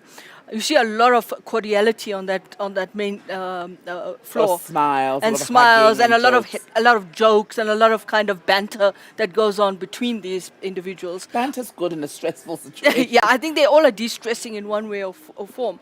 But I think what's really going to be interesting is whether the EFF, markets and scenarios have been is that the best coalition right now, or coalition talks rather, is between IFP, DA and ANC, because they can then also resolve the KwaZulu-Natal issue and dilemma for the ANC. But at the same time, I think it will also be about whether the EFF is willing to also have that extra mile and become much more reconciliatory towards the ANC in terms of what they want. Because remember, the one thing is they're going to lose seats in parliament. They don't want a Ramaphosa-led ANC. Well, Nomvula Mokonyane says, well, that's a bridge too far for us. Yeah. We don't know if he will feel, being the president who's presided over the ANC's worst electoral showing, that perhaps resigning, as other leaders elsewhere in the world have done, would be the way to do it. These are all just thoughts, possible scenarios. Nothing that we're saying is actually going to happen. What other sweeteners might the ANC be able to offer to the EFF, if not Ramaphosa's head? The problem with this kind of politics is that it's so transactional and vested on interests. So if you lose seats in parliament, you've got to rethink your candidates, and you've got to start, on the one hand, have your calculator and calculate how many members of parliament are going. Because you chop from the bottom, right? You're chopping from, or you just kind of going up and down. And you've got to look at the national candidate list, which is 200, and your regional candidate list. Remember, provinces are also critical. So at the end of the day, what's going to happen is that there's two things are happening. There are coalition discussions on the one hand at the national level, but then those coalitions also have to reflect how you're going to work at the parliamentary level. So I think if you are somebody that's earning quite a salary in parliament and you lose that salary, the sweetener may actually be that, how do I actually survive? And there's a lot of those kinds of MPs and people in cabinet that are start thinking about survival. Because if you're going to 163 in the ANC, with this kind of prediction of what the EFF is going to get, it's 9.8. So the seats drop. And just for everyone watching, by the way, Julius Malema, the leader of the EFF, is here at the National Results Operating Center. We're not ignoring him. For some reason, we just can't seem to get our audio connection going. I'm hoping we can show you the picture at the very least to see Julius Malema's movements. And if we're not able to reestablish that audio line, we'll try to get Mr. Malema here in our studio and speak to him about the EFF and how it's performed in this election. I'm just waiting for word on whether we've got picture of Julius Malema that we can at least show you. There he is. He's holding a press conference at the National Results Operating Center. We're trying, I think, to connect possibly to their link supplied by the EFF and listen. It's buffering, as one would see with a connection that's unstable. So we do apologize. We are doing our best to be able to bring you his remarks, his reflections here at the National Results Operating Center. We will continue shortly to tell you more about what he said and try, if we can't get him on this line, to bring him up to our studio. Sanusha, Julius Malema, now speaking, is he still as big a player as he was in South African politics last week, last year, 2019? You know, elections can be very humbling. And when elections humble you in the way that perhaps the ANC has been humbled, even to a certain extent other political parties, I think in this case, the tone that he will be talking about, the question of whether or not he's going to put himself out there and say, we are okay with what has happened, that South Africans have spoken and we accept this result in the way that we want to. He'll still be a player. Let's not forget that. He'll still be a very important and animated character in our political spectrum. He'll constantly make the statements in the way that he connects with the way he speaks. But at the end of the day, I think what really matters right now is what happens to the EFF going forward. The one thing I asked the MK guest that we had on the show yesterday was whether they see the EFF as friend or foe. More of an ally, really, and I think his response was to that effect, right? How do the two of them now tango in Parliament and elsewhere? Well, you know, if you can use the metaphor of two lions circling each other, the ambitions are really great. You see the spokesperson of the MK, very articulate individual, very good, very clear, very coherent, and can produce that kind of narrative in a very important way. Now you've got to have this with Julius as well. Will the same kind of tactics continue? Because remember that the tactics of Parliament have also become a bit stale for the EFF in Parliament. The continuous kind of disruption of the state of the nation, the continuous points of order, the continuous referral to the rule book, and sometimes misinterpreting the rule book and the powers and privileges of MPs. And Malema and Frochvan, we've walked quite a journey with Jacob Zuma. I mean, as younger people, it's been said that they propelled Jacob Zuma and helped keep him in the ANC presidency, right? Only for him to expel them from the organization. That led to the formation of the EFF. The EFF, I think, it bears saying, could not stand Jacob Zuma in those first few years in Parliament. Zuma no longer president. Relations between the two of them are actually so friendly now that they've been to visit his home in Nkandla. The one thing you got to remember, Thembekile, politics is a fickle game. So today you're a foe, tomorrow you're a friend, the next day you're the enemy of the enemy is your friend. No permanent enemies. There's no permanent enemies. There's no permanent friends. And no permanent friends, and there's only permanent evolving interests. So at the end of the day, yes, you know, does he bear a grudge? We don't know. But does Jacob Zuma think that this guy is the one that you want to go to? It's all transactional at the end of the day. So the one thing we got to think about here as well is, we haven't seen a succession plan in the EFF. Can they coexist? And by coexist, I mean both these parties talk a lot about the true liberation, emancipation of the black majority, economic liberation is what they say they want, the expropriation of land, free basic services for all, healthcare, education, etc.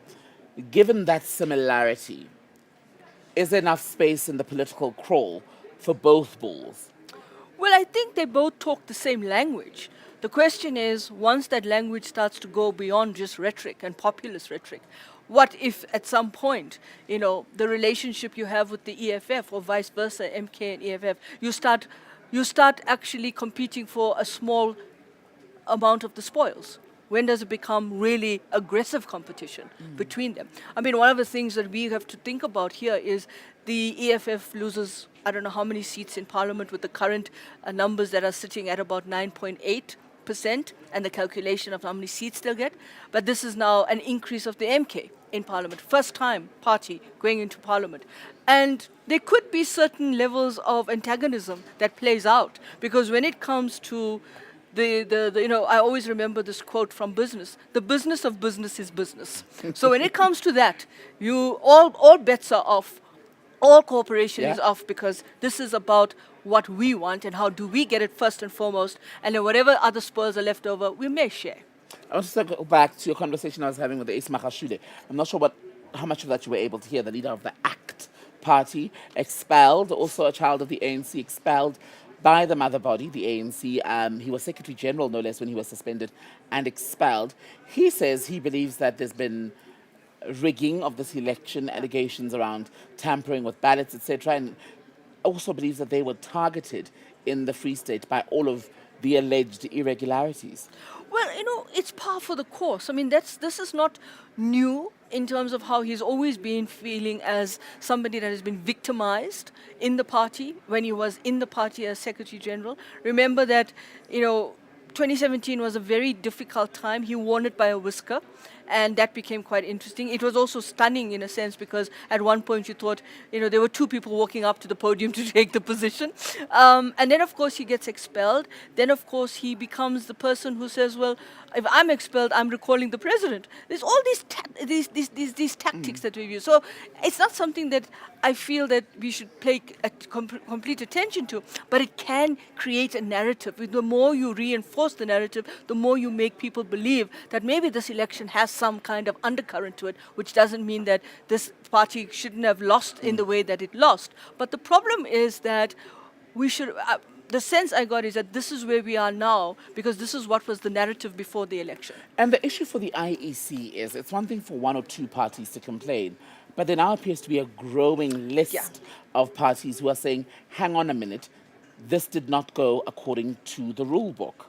Yeah, and it comes back to, and perhaps this is what Malema may touch on as well in his press briefing, where he touches upon the capture of the votes that are basically have been signed off by the party agents on the vote results slips that were posted on the doors of the voting station. They're not correlating.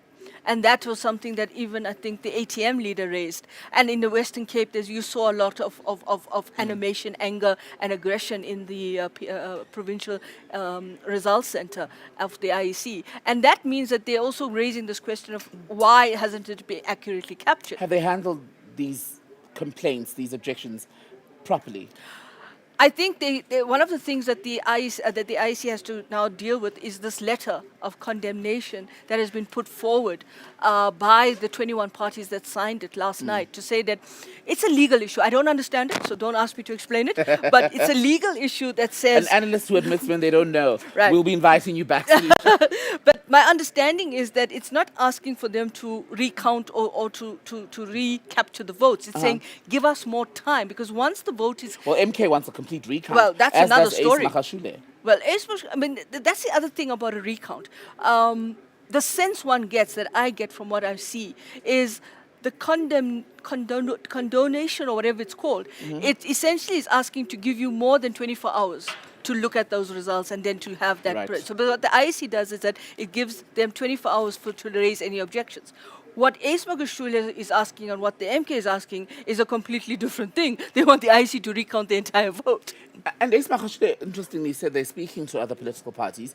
They've not ruled out the option of legal action to perhaps stop the official proclamation of the results, which we're expecting at 6 p.m. tomorrow. Yeah. And I wonder if that happens, where would it leave us? We are in unprecedented territory now.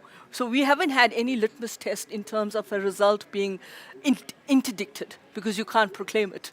And the question is, where do you go? So if they've exhausted all of the internal processes of the IEC, then of course the question is, do you interdict the IEC from calling from proclaiming the results tomorrow evening at 6 p.m. But that means today the IEC has to deal with all of those objections. And I'm a bit cautious now, because the IEC has to also worry about the fact that the satisfaction survey came out and it was very nice and had its moments and had its issues, but overall it was a positive outcome for them. Now they've gone into the second phase of the integrity of this election, and that's the results. And what does it mean for the electorate, the South Africans who lined up? Some waited until the early morning on Thursday to cast their ballot. If there is a sense, right or wrong, that this election was not administered properly, that it's not credible? I think you're going to have that section of the population that's going to continuously say that the IEC has something to answer for in this election. Did they run it appropriately? Did they run it according to the technical operational mandate that they were given? Did they do it in a sense where they had enough voter education? And you see a lot of those body blows the IEC has taken on social media platforms. There's another section of the population who will just say, and I think I fit in that section of the population, just get on with it, because we waited for this moment for so long. And so now we're continuing to procrastinate on it. But the problem right now is what happens in in different voting districts where there's a section of the population who firmly believe what their political party leaders have said, that we don't believe that this election is free, legitimate, or fair, and it's rigged. And what can the IEC at this point do to regain trust, regain confidence where it has been lost? I mean, I really feel sorry for those commissioners. And you see them there, right? I mean, yesterday we saw political parties almost crying, shell-shocked. I think the IEC is just like, every time they're just trying to breathe a They're all sigh of driving relief. home having a cry every night this week. They probably like the premiere of what we've supposedly is a leaked video, a leaked audio of her crying, of KZN, but let's not go there. But the point I'm trying to make is that I think the IEC would really want this now to get to a point where they can just, even if they get a modicum of what they need to get, is to start saying, let's wrap up, because they really need to get this election out of their kind of corridor of uncertainty. How they go forward is a lot of the stuff that some of the political parties are putting out is they're putting out the narrative and the rhetoric, and then they kind of claiming that this didn't happen or that didn't happen. So there's a lot of mischievousness as well that even happened before the IEC could run this election, and that has been permeating and manifesting. So for the IEC, I think it's almost a question of saying, let us just get to this point where we are able to proclaim. We'll deal with everything else. I think this is what the satisfaction survey also produced about issues that need to be going forward. For example, somebody just texted me earlier on to say they waited almost 6 hours in a queue to vote, and they couldn't vote, they were turned away. So these are the things where the IEC also has to make sure that the people you're bringing into those voting stations are really, really going to be managing your mandate in an appropriate, transparent, accountable, and credible way. And I'm curious about the idea of a recount, right? Let's say there is a recount. Let's go there with our minds for the moment. I mean, it's a Saturday. We can all just think about a few options. If there is a recount and those results don't change dramatically, what then for these parties? So, from what I could understand, is a recount can go either way. It can help, or it can actually be a cumulative effect, or it can actually be an opposite of a cumulative effect. So it doesn't necessarily mean, if you're asking, let's take the MK. If you're asking for a recount because your perception is that you got 63% of the vote and you feel that the IEC or somewhere along the line the vote has been rigged across the country, a recount may actually find you coming lower. What are you going to do then with what you got now?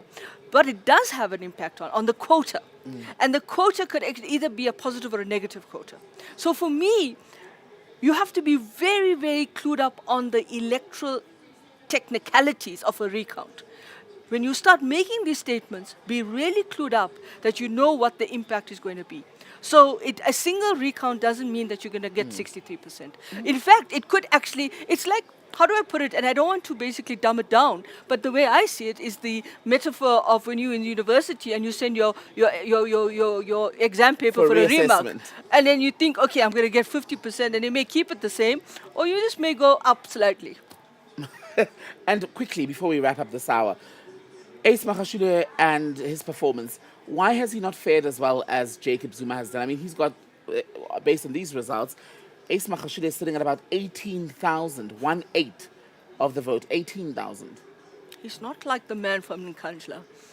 Do you think Ace Magashule had perhaps an overstated sense of his political weight? I think most politicians have an overstated impression of themselves and, of course, of what they can achieve. And I think sometimes they get to this point of where they're so high in their expectations of themselves or what they feel people see them as, that when they get this kind of reality check, we want it to be humbling. So I think with Jacob Zuma, there's a different dynamic here. He has that affinity.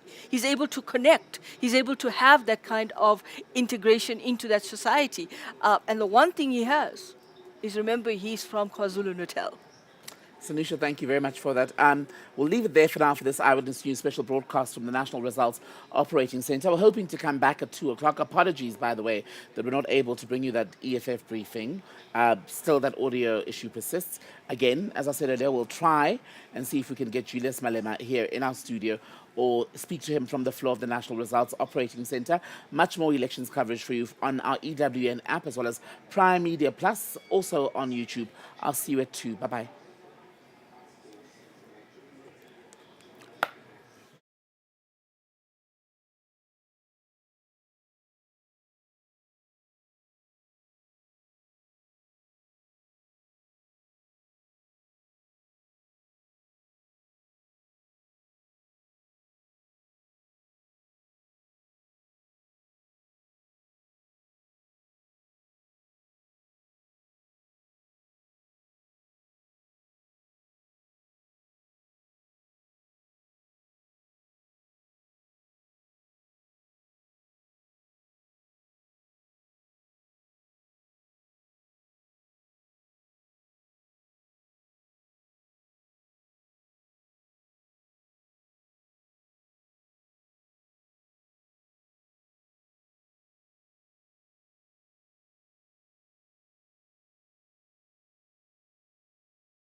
media.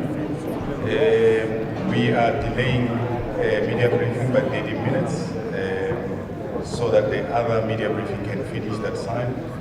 We'll start very soon. 30 minutes. Thank you. It's like the national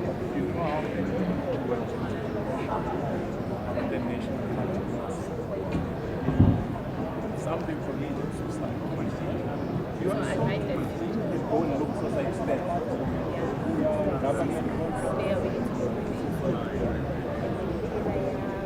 Because it's almost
And so the purpose of this interaction is to get the Commission, and let me be clear, the Commission, as opposed to the administration, to speak to you on a few issues that we believe we need to share with you and put on record.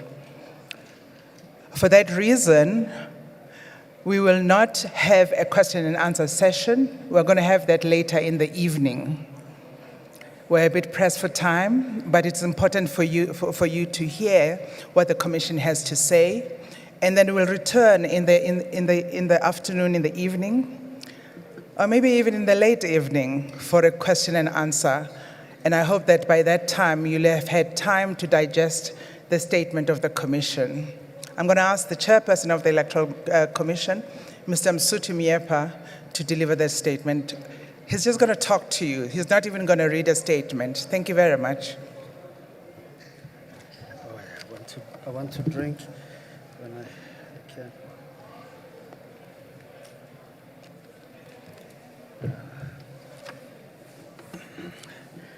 Good afternoon to friends, political contestants, the media, South Africans in the world looking at us or following us at this very important juncture in our history.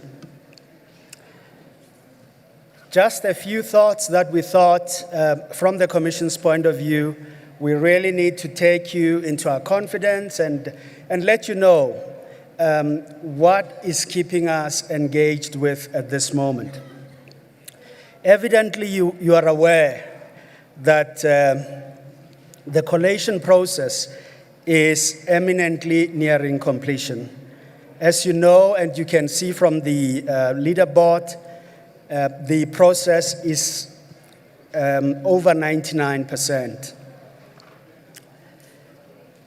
The results management process anywhere in the world, in any election, is the most sensitive part of the election management. And in this regard, the Commission is mindful that all electoral stakeholders must remain confident in the integrity of the results management process as a whole. We therefore want to point out a few very pertinent issues. First, the results management process that is being used in the 2024 national and provincial elections is one that was developed in-house in the IEC. It wasn't a shelf-based product. It was developed with specific compliance to our electoral legislation, in particular the Electoral Act. We emphasize that it is a system that takes into account the amendments that have been made in the law. Where the Electoral Commission has engaged service providers in the electoral process, these service providers were procured openly, and the award of their services was publicly published. This information remains publicly available. The result systems being used in these elections were specified, developed, tested, and in fact, availed by the Commission itself. That process required that we engage the services of professional auditors who would then audit the system to ensure that it would do what it was designed to do, and to certify that it does in fact do so. That was done. The auditors were secured in that manner, and their details are available. Kolobe, if I'm not mistaken, is Deloitte and Touche. the auditors, the audit firm, but the work they have done was open and through public processes. Once Deloitte and Touche had audited the systems and assured us that indeed they do what they are designed to do, that process was opened to contestants in the National Political Liaison Committee.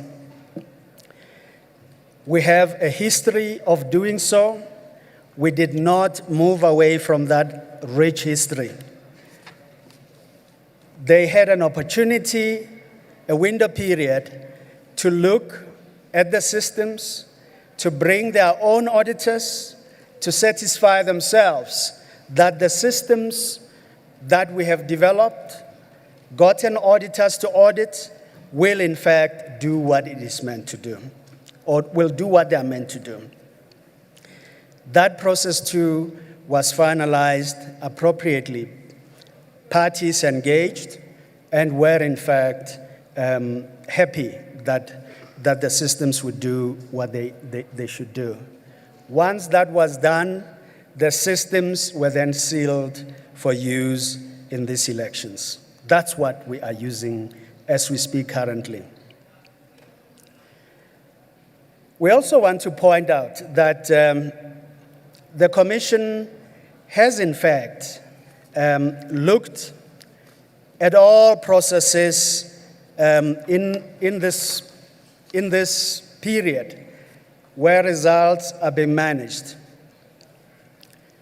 They have looked at the availability and functionality of the systems, and the Commission is pleased to indicate that the result systems have remained functional and uncompromised throughout the current results compilation process. These results that are being used are indeed the ones that are posting results to the leaderboard here.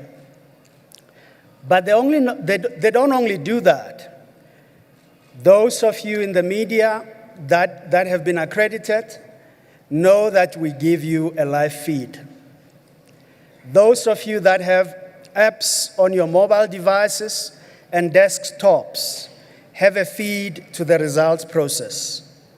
Political parties and independent candidates in all of our results centers have that live feed just as we have it and simultaneously as we all have it. We want to emphasize that that feed has remained functional and uncompromised. We point out, as we did yesterday, that the technical fault on the leaderboards that was experienced was regrettable, but it had nothing to do with tampering or otherwise of the results management systems. It was a technical glitch that we experienced momentarily, and it has been resolved. What is most fundamental at the moment, and for all of our contestants in these elections, and good men and women that we have in this nation and anywhere in the world, must, and we encourage them to follow the results on the result systems. Because this is a transparent process and it's open to all, we at the Commission have said, and we repeat it, where you find fault or errors, we are not too distant to look at those. It's precisely why we open these things, for transparency and for everyone to be confident in the process. We are processing results at the moment, and a few that are remaining must complete the audit process and every one of those measures that has been specified. For purposes of transparency, Grant Thornton Consortium of auditors are indeed the auditors we have procured for this process. And they are aware that all of you want a credible outcome to this election. They are under no illusion that the job they have to do is a light job. It's important to you, it's important to us, it's important to the rest of the world. Let me deal with a part that is also as critical as the results management processes, and that is the objection process. As part of finalizing the results management process, the Commission wishes to assure this nation and everyone else that is following our elections indeed that we continue to place priority on the finalization of these results in a transparent and orderly manner. We are not going to rush. We are not going to overlook anything. We are going to walk as we look at every area of the work that is before us. At this stage, we are receiving feedback, and our CEO and his team have in fact come to us after engaging with a PLC here and receiving from them a request to say that will the Commission look at those objections that would be filed late in terms of the law using condonation prescripts that are well entrenched in our law. I'm very pleased as we have communicated that to the PLC. I'm pleased to indicate that the Commission has in fact agreed to that request because there is a lot of goodwill that must be shown throughout this election compilation process. We have agreed that that process proceed or be continued with until 1800 hours this afternoon. The Commission welcomes this constructive way of allowing political parties and independent candidates to bring their deep felt concerns to the Commission, and for the Commission to engage similarly in their concerns. This is very important in an electoral contest. The Commission wishes to reiterate that every concern raised in these objections will be considered, and we will do so carefully. In this process, the attitude of the Commission is not to put form over substance. We are not going to be technical. We are going to look at the issues that are brought before us, and we are going to consider them in the process of assuring the integrity of these elections. Where the Commission finds materiality through the results process, it will order appropriate remedy, which in some instances may include specific recounts. As I lead to the conclusion of this update, there are a few things I also want to indicate. The disposition of the Commission remains one that is engaged with this electoral process and ensuring its integrity. We are engaged with that. We also remain positive as we hear and see leaders, South Africans, ordinary people, people with great influence, reflect on these elections. It is not inappropriate to say that those voices matter, but we are encouraged that there are many voices that speak and that are positive, that this work will conclude well. We are grateful, and we want to assure South Africa that we will take you into our confidence right to the end. We ask for all electoral stakeholders, especially the esteemed leaders of contesting political parties and independent candidates, the media, civil society, faith-based institutions, institutions of traditional leadership, organized labor, organized business, and every one of the citizens of this beloved country to please remain calm, for leaders to lead this nation at this time, and for voices of reason to continue to prevail. This is a moment that we need to manage and manage well. We are grateful that we have come this far with all of you. Don't be tired. We are not done yet. Come this last mile with us. We thank you, we appreciate you, and we appreciate the fact that you know that we are here and working hard. May God bless this beautiful nation that we all love. Thank you very much. We will update you later, and we will provide opportunities where you can then raise questions. But for now, we go back to our workspaces so that you know this work is done and done well. Thank you very much indeed.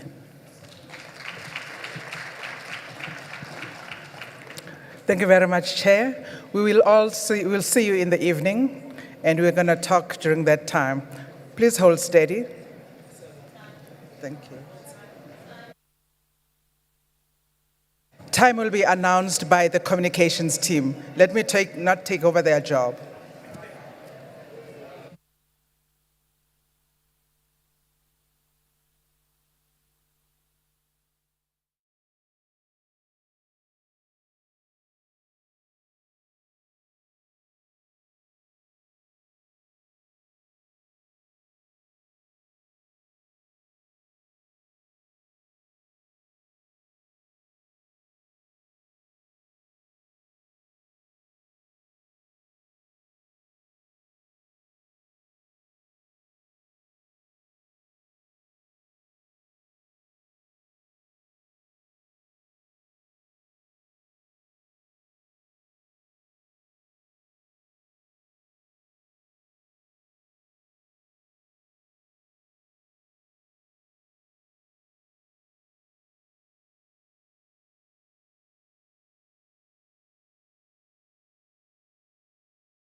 You're live with Eyewitness News once again. I'm Thembekile Mrototo, still covering elections 2024, the results part, if you will.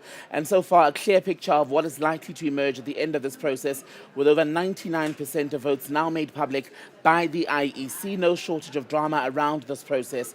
A short time ago, the IEC said it would grant condemnation, a request that came in from parties in the Western Cape who are unhappy about what they believe are potential irregularities in the process so far. So from about this evening then, that process will then close and the IEC will have to resolve many of those issues, because tomorrow, 6 p.m. on Sunday, it's expected that there will be the official proclamation of the election results, where all the political leaders, including the president of the current government, Cyril Ramaphosa, will have to come here. I say current government because the ANC at the moment is hovering around that 40% mark and will need to form a coalition if they want to lead for another 5-year term in office. Now, one of the parties that has done well during these elections this year is the Patriotic Alliance. At last count, they were sitting about 2% of the vote. Over 327,000 people, from what we've seen so far, have voted for the PA. And we're joined by the founder of the party, one of the founders, Gayton McKenzie, with me here on set. Gayton, good to see you. A day of celebration for you. I mean, when you came in here, it was basically a rock star arrival. Everyone wants to know what the PA is going to do with these 327,000 plus seats. I mean, excuse me, votes, which means seats in Parliament.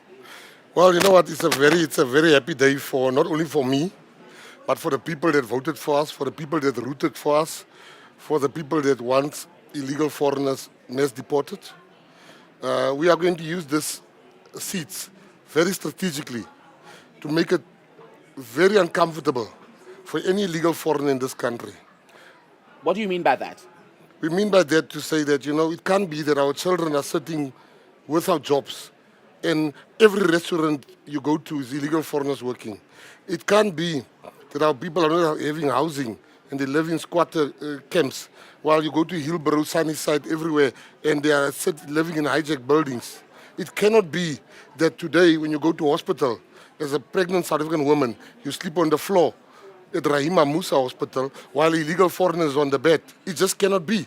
And we are not going to be those people that campaign on one ticket, and when you have your votes, you now forget about the issue. We are going to keep on fighting for the removal of illegal foreigners from our shores. How do you do that then with less than 3% of the vote? Because at the moment, you're just over 2%. So you wouldn't be the party of government. Well, if you look at that result, we're going to be the kingmakers. Potentially. Potentially. Not, you see, there's potentially, and there's what you can see is a possibility. It's a pathway. It's no longer potentially. It's now a pathway. There's a pathway between ANC, EFF, and PA. And that's important, right? Because the only way, when we're talking about pathways, you would be part of a national coalition is if the ANC goes that route, because the DA says they don't want to work with you. So you wouldn't be part of that coalition. Has the ANC reached out? The DA says they want to work with me. You see, that is the white arrogance we're talking about. Have I asked them to work with me? You see, that's the problem. You can't say, you must never come to my house if somebody doesn't even know where you stay. Weren't you invited to a braai at John's? Yeah, they you never actually went, did you? They just talk for the media, then they call me afterwards. They speak to me afterwards to say, hey, let's talk and whatever. But there was a braai, right? There was a braai at the house of Corne Mulder. So I'm saying when the DA say want to work with me, I want to work with everybody, including the DA.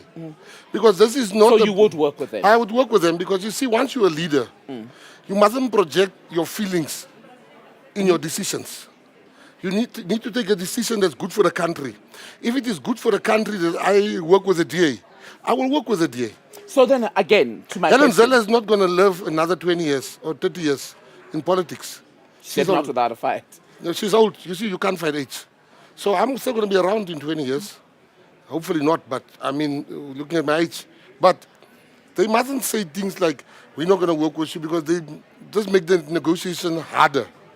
If you love the country, you know, it's like people that say they will not work with, they hate Jacob Zuma. Whether you hate him or you love him, he's a force now. You got to talk to Zuma. How do you feel about him? I love Zuma, and everybody knows that. And I've been telling the country that Zuma, you know, we had the Daily Maverick with all the parties, and I couldn't believe what I heard there. were on stage, and they all said Zuma's not affected this election. I said, excuse me? Is this before this election? Yeah, no, it's 2 months ago. In Cape Town? Yes, in Cape Town, on the stage. All of them said Zuma's not a factor. I said, excuse me? He's not a factor. He's the greatest factor in this coming election. So you could be a prophet in your downtime. Well, you know what? Don't want to be a prophet, but it seems I've got the sides of... I want to go back, Gaten, to the 3%, because this is serious. The issue of illegal immigration is one that has gained you support, but also it's one that has turned people away from the PA, right? Because people have said what you're campaigning on, what you were campaigning on, they said it was a xenophobic message. I want to go back to what, in this setup, when there are bigger parties who will be approaching you, possibly for a coalition, how do you convince them to adopt your approach to illegal immigration? Coalitions work differently. Coalitions work differently. Number one, coalitions, you say, you put on the table what you want. So I'm going to put it on the table. You can't discard me. If you discard my views, you're discarding me. So my view is that illegal foreigners should go. Is it your non-negotiable? It's my non-negotiable. So if the ANC and the DA can't give you what you're saying, because what you're basically saying is the mass deportation of foreign nationals who are in South Africa. I'm basically saying to them... How them... would it work? Talk me through the mechanism in which you would see that happening, because as things stand, there isn't even accurate enough data as to how many people are in South Africa illegally. Everybody, you should be asked your passport. By who? By the authorities. Where? Wherever you are. But we don't even have enough authorities for... No, but that's a problem we can fix. We can hire our children sitting at home to say, come, ask them for the... Not only ask illegal foreigners, ask the Gaten Mackenzies. When you meet anybody, give me your passport, let's see are you a South African. If you're not, lie him. If he's not, take him. Is that why you say you, in any negotiation for a coalition, you'd want to be in charge of the Home Affairs Ministry? Yes, because you see, here's the issue. People say we're going back to the Dompas era. I get stopped as Gaten Mackenzie and they want to see my license. I get anywhere, they say, where's your license, where's your ID, before you get in. No, what's wrong with that? I've got nothing to hide. These are places where you're going for official purposes, I'd imagine. Where you're not only that, I can drive out here, it's not official purpose when I go buy myself a McDonald's and the cops stop me for my license. That's not official, buying a McDonald's. So how would you see it? I'm trying to understand the practicalities. If you say, for example, we're all being asked to, let's say, show identification, do you then deploy Home Affairs officials, police, en masse, everywhere? It doesn't sound very feasible. Now, let me first start with the beginning. What does the laws of this country say? There's 4 things. Number one, I'm asking for the law to be followed to the letter. The law says you cannot be here, being here illegally. That's the law. That's not PA, that's not Gaten. And all the parties, I think, in their manifestos agree that that's the law. Can't be in the country. So what we are asking is to enforce the law. That's all we're asking. We are not saying anything else. We are not saying turn a blind eye, because now it's being turned a blind eye. Illegal foreigners in this country are marching, going to stand in front of Home Affairs officers, illegal foreigners. What is that? This is not a jumping castle of a country. Would you then want to, Gaten, also relook rules around asylum? Because often there's people want, the things are either merged right or wrong, where there are people who say, well, they're here because they're stuck and there's simply nowhere else to go. Nonsense. And they say they fled conflict, poverty, etc. Nonsense. Let me explain to you the rules of asylum. An asylum seeker should flee to the nearest country. How do you jump from Nigeria here? How did you get here? That nonsense they will tell other leaders, not me. I know the law. Secondly, these asylum seekers we have here, they go on holiday December, go check at the border. You can't even go to Zimbabwe. That's number 2. What asylum seeker goes back to Ukraine? Ukrainians are real asylum seekers because there's war. There's not war in Zimbabwe. There's not war in Nigeria. What are they doing here? And realistically then, let's say you go into a coalition and there's agreement that that is what you would do. You'd have the numbers, right, in the House, in the National Assembly, to even pass a new, let's say if you're passing a new law around a sort of mass deportation. Yes. When that happens, how long would you want the people who gave the PA their vote to give you in order to make that happen? Because the problem with policies, whether it's on the issue of illegal immigration, employment, crime, people say, well, we vote because you promise us, and then the next election rolls around and all the political parties say, well, it's a work in progress, but you don't even see the progress necessarily. So how long is fair enough? I think the people that voted for me, trust me. People want to see action. You know, the ANC promised 1 million houses. People still vote for the ANC or they didn't get the houses because they saw somebody else get the house. So when people see laws being enacted, laws being implemented, laws being worked on, policy being worked on, they can see there's a movement towards that. Don't underestimate the power of our 9 seats we were going to get in Parliament. So you don't want to put a timeline to it? No, with us we are sharp people. We are not these old people sleeping there. Year 2, 3, 4? No, I'm talking, what year 3? We're talking months when we get there. We are not taking old people there just going to sleep. We are taking people when we get there, they are going to work same time. Do this, do this, do this, do this, do this, do this. But my brother, here where we are sitting in city of Joburg, the mayor we are under mayor with 2 seats, 3 seats. So here's the he controls here what? 9 seats. Do you know that if the DA and everybody else form the Moonshot Pact, if they get the numbers together, and the ANC and all the parties on the left and the parties on the right get this, they sit together, and then they must come to us. And I hear you on what you're saying about getting things done. The problem is, especially if we're going to, in your policy, employ people in effect to better implement the rules, the laws. We're already told by government, or at least this possibly outgoing government, that there's austerity, government spending needs to be trimmed down. Would that, how do you prioritize that in a country where there's so many competing interests in terms of, again, the issue of jobs, which you've talked about, healthcare, education, housing? You know what? The problem is that you must not judge what is possible by what the ANC has achieved. The ANC has underachieved. In this country, when you want to talk austerity measures and stuff like that, do you see the excess cars, the blue lights? Do you see that lots of security guards? Cut there, start somewhere there, cut that. Cut all those things if you are serious about this thing. We have minerals in abundance. We are arguably one of the 3 richest countries in the world. With one of the 3 countries in the world, not the richest, with the richest minerals. We are endowed with lots of minerals. Let me make an example with Central Karoo. For 80 years, people have been using bucket toilets. The ANC was in charge, the DA was in charge. I came there, and I said, in 100 days, I'll remove him. I did it in 100 days. People were drinking dirty water. I said 100 days. So we are 100-day people. We don't have time to waste time, whatever. Our people have voted for us. They are impatient. They trust us, but they don't have another 30 years. Let's talk about other issues. Helen Ziller, who was in the studio with me here, I think 2 days ago, and I'm sure you've heard her on other platforms as well, talk about the growth of the Patriotic Alliance in this election, same with the MK party, where she says basically we're seeing a lot more people voting. I think the word she used was ethnic, along ethnic lines, where colored South Africans are voting for the PA and isiZulu speaking or AmaZulu are voting for the MK party in KZN. Is she right in that analysis? No, see, let's not go with what Helen Zeller said or what Gayton McKenzie say. Let's go on fact. The DA's top 20 list to Parliament does not have one colored in it. It's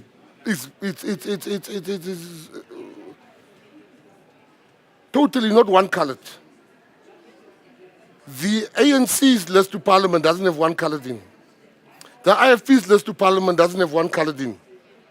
The PA's list got coloreds, Indians, whites, African people in. Now, who's the racist there? Our leadership, the deputy president of this party is black. The head of marketing, there she is.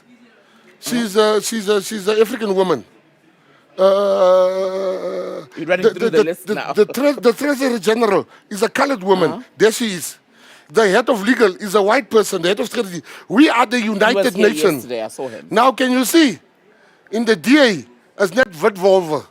So now, is there merit, though, to the fact that you do campaign ultimately to respond to the feeling of coloured South Africans who in some communities feel that they've been neglected. I mean, there were I will protests, never for example. apologize for that. No, I'm not saying you should apologize. Every party has a base. Yes, I'm not saying you must The apologize. ANC's base is black. I'm not. The DA's base is white. Freedom Front Plus base is white. The PA's base is colored, and I'm very proud that my people now has a voice at the table. And they mustn't make it a sin that colored people are also at the table. They are so used to not seeing colored people at the table that they are shocked. Ons is binne. Die ding kom ruk. We are there.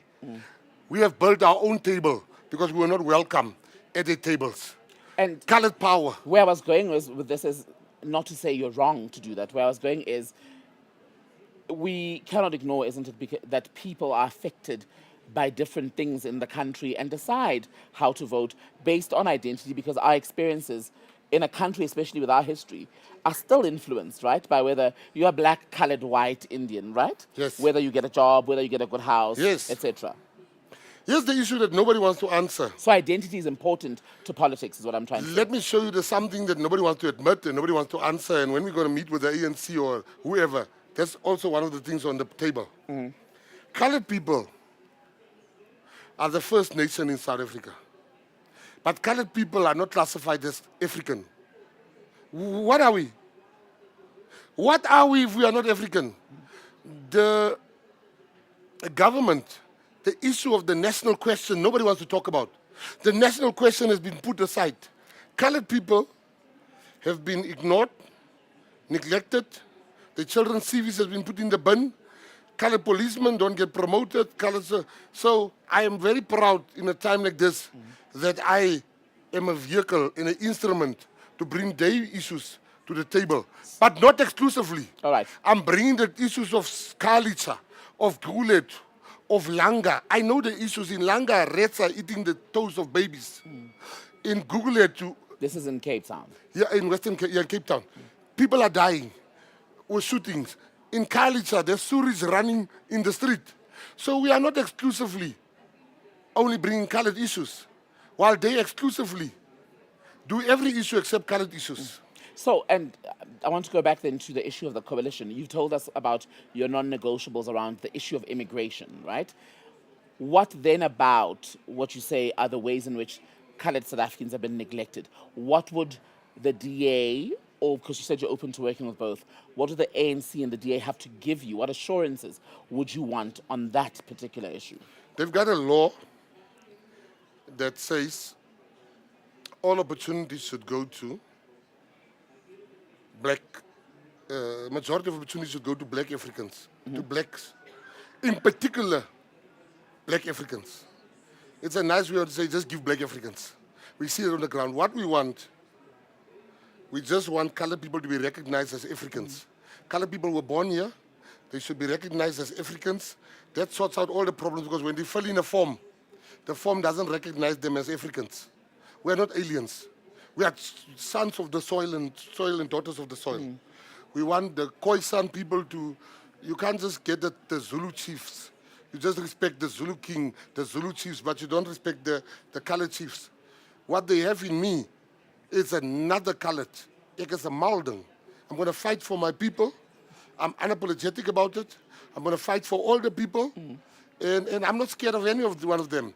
And that leads me to this question then. How do you avoid being co-opted? Because the danger often with coalitions, right, is that you come in and the big players sometimes, not always, because they've got a bigger stake, so to speak, often use that to push through their policy, their ideological position, etc. And then at the end of it, some of the smaller parties can sometimes feel as though they were just used to pass a threshold, but none of what you came in demanding is basically delivered on. A very good question and a very good observation. I'll make you an example. 2 weeks ago, 2 Fridays ago, in the city of Joburg, we're in coalition with the ANC. They totally ignored the Eldorado Park. They totally ignored all the colored communities in the budget. The budget didn't speak to the needs in the colored communities. We refused to vote for that budget, and the budget didn't pass. We said, bring a red pen here. We went through that budget, we changed it, and we said, we'll only vote for this. And we do voted they for it. agree with that? And the second issue they can co-op people is sometimes with money. I'm okay. I have money, so it's So fine. you will collapse it. if I'll you don't collapse get what the you want. government the moment they want me to sell my people out. And in terms of the coalitions, how should we better manage them? Because Tshwane, Ekurhuleni, Johannesburg even in Nelson Mandela Bay, there have been some of, by far, the worst examples of those in which one can have coalitions that are healthy and stable and deliver, most importantly, on what people have voted for. Let me give you a point that I see journalists has not picked up on. Mm. Where there's no coalitions, servers are not wonderful there either. Do you think we make a lot more noise because of coalitions than because Yes, there are multiple characters? 100%. You know, if servers were so great, there would not even have been a need for coalitions. I mean, you're not wrong. You and I are from Bloemfontein, and it's in Yeah. a shocking state, and it's not under a coalition. Exactly. And you see what's happening there. So now, all I'm saying is that it's better to have two people on at the till watching than have one person alone at the till.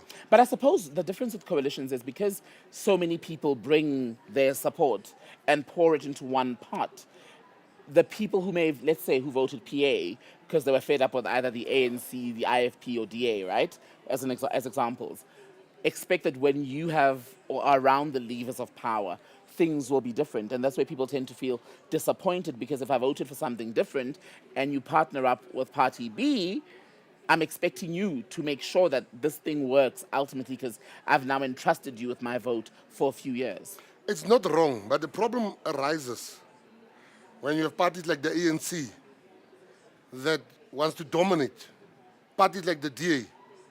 The DA wants to control. Look at this Moonshot Pact. So how would you work with them at national? I was, because I am uncontrollable.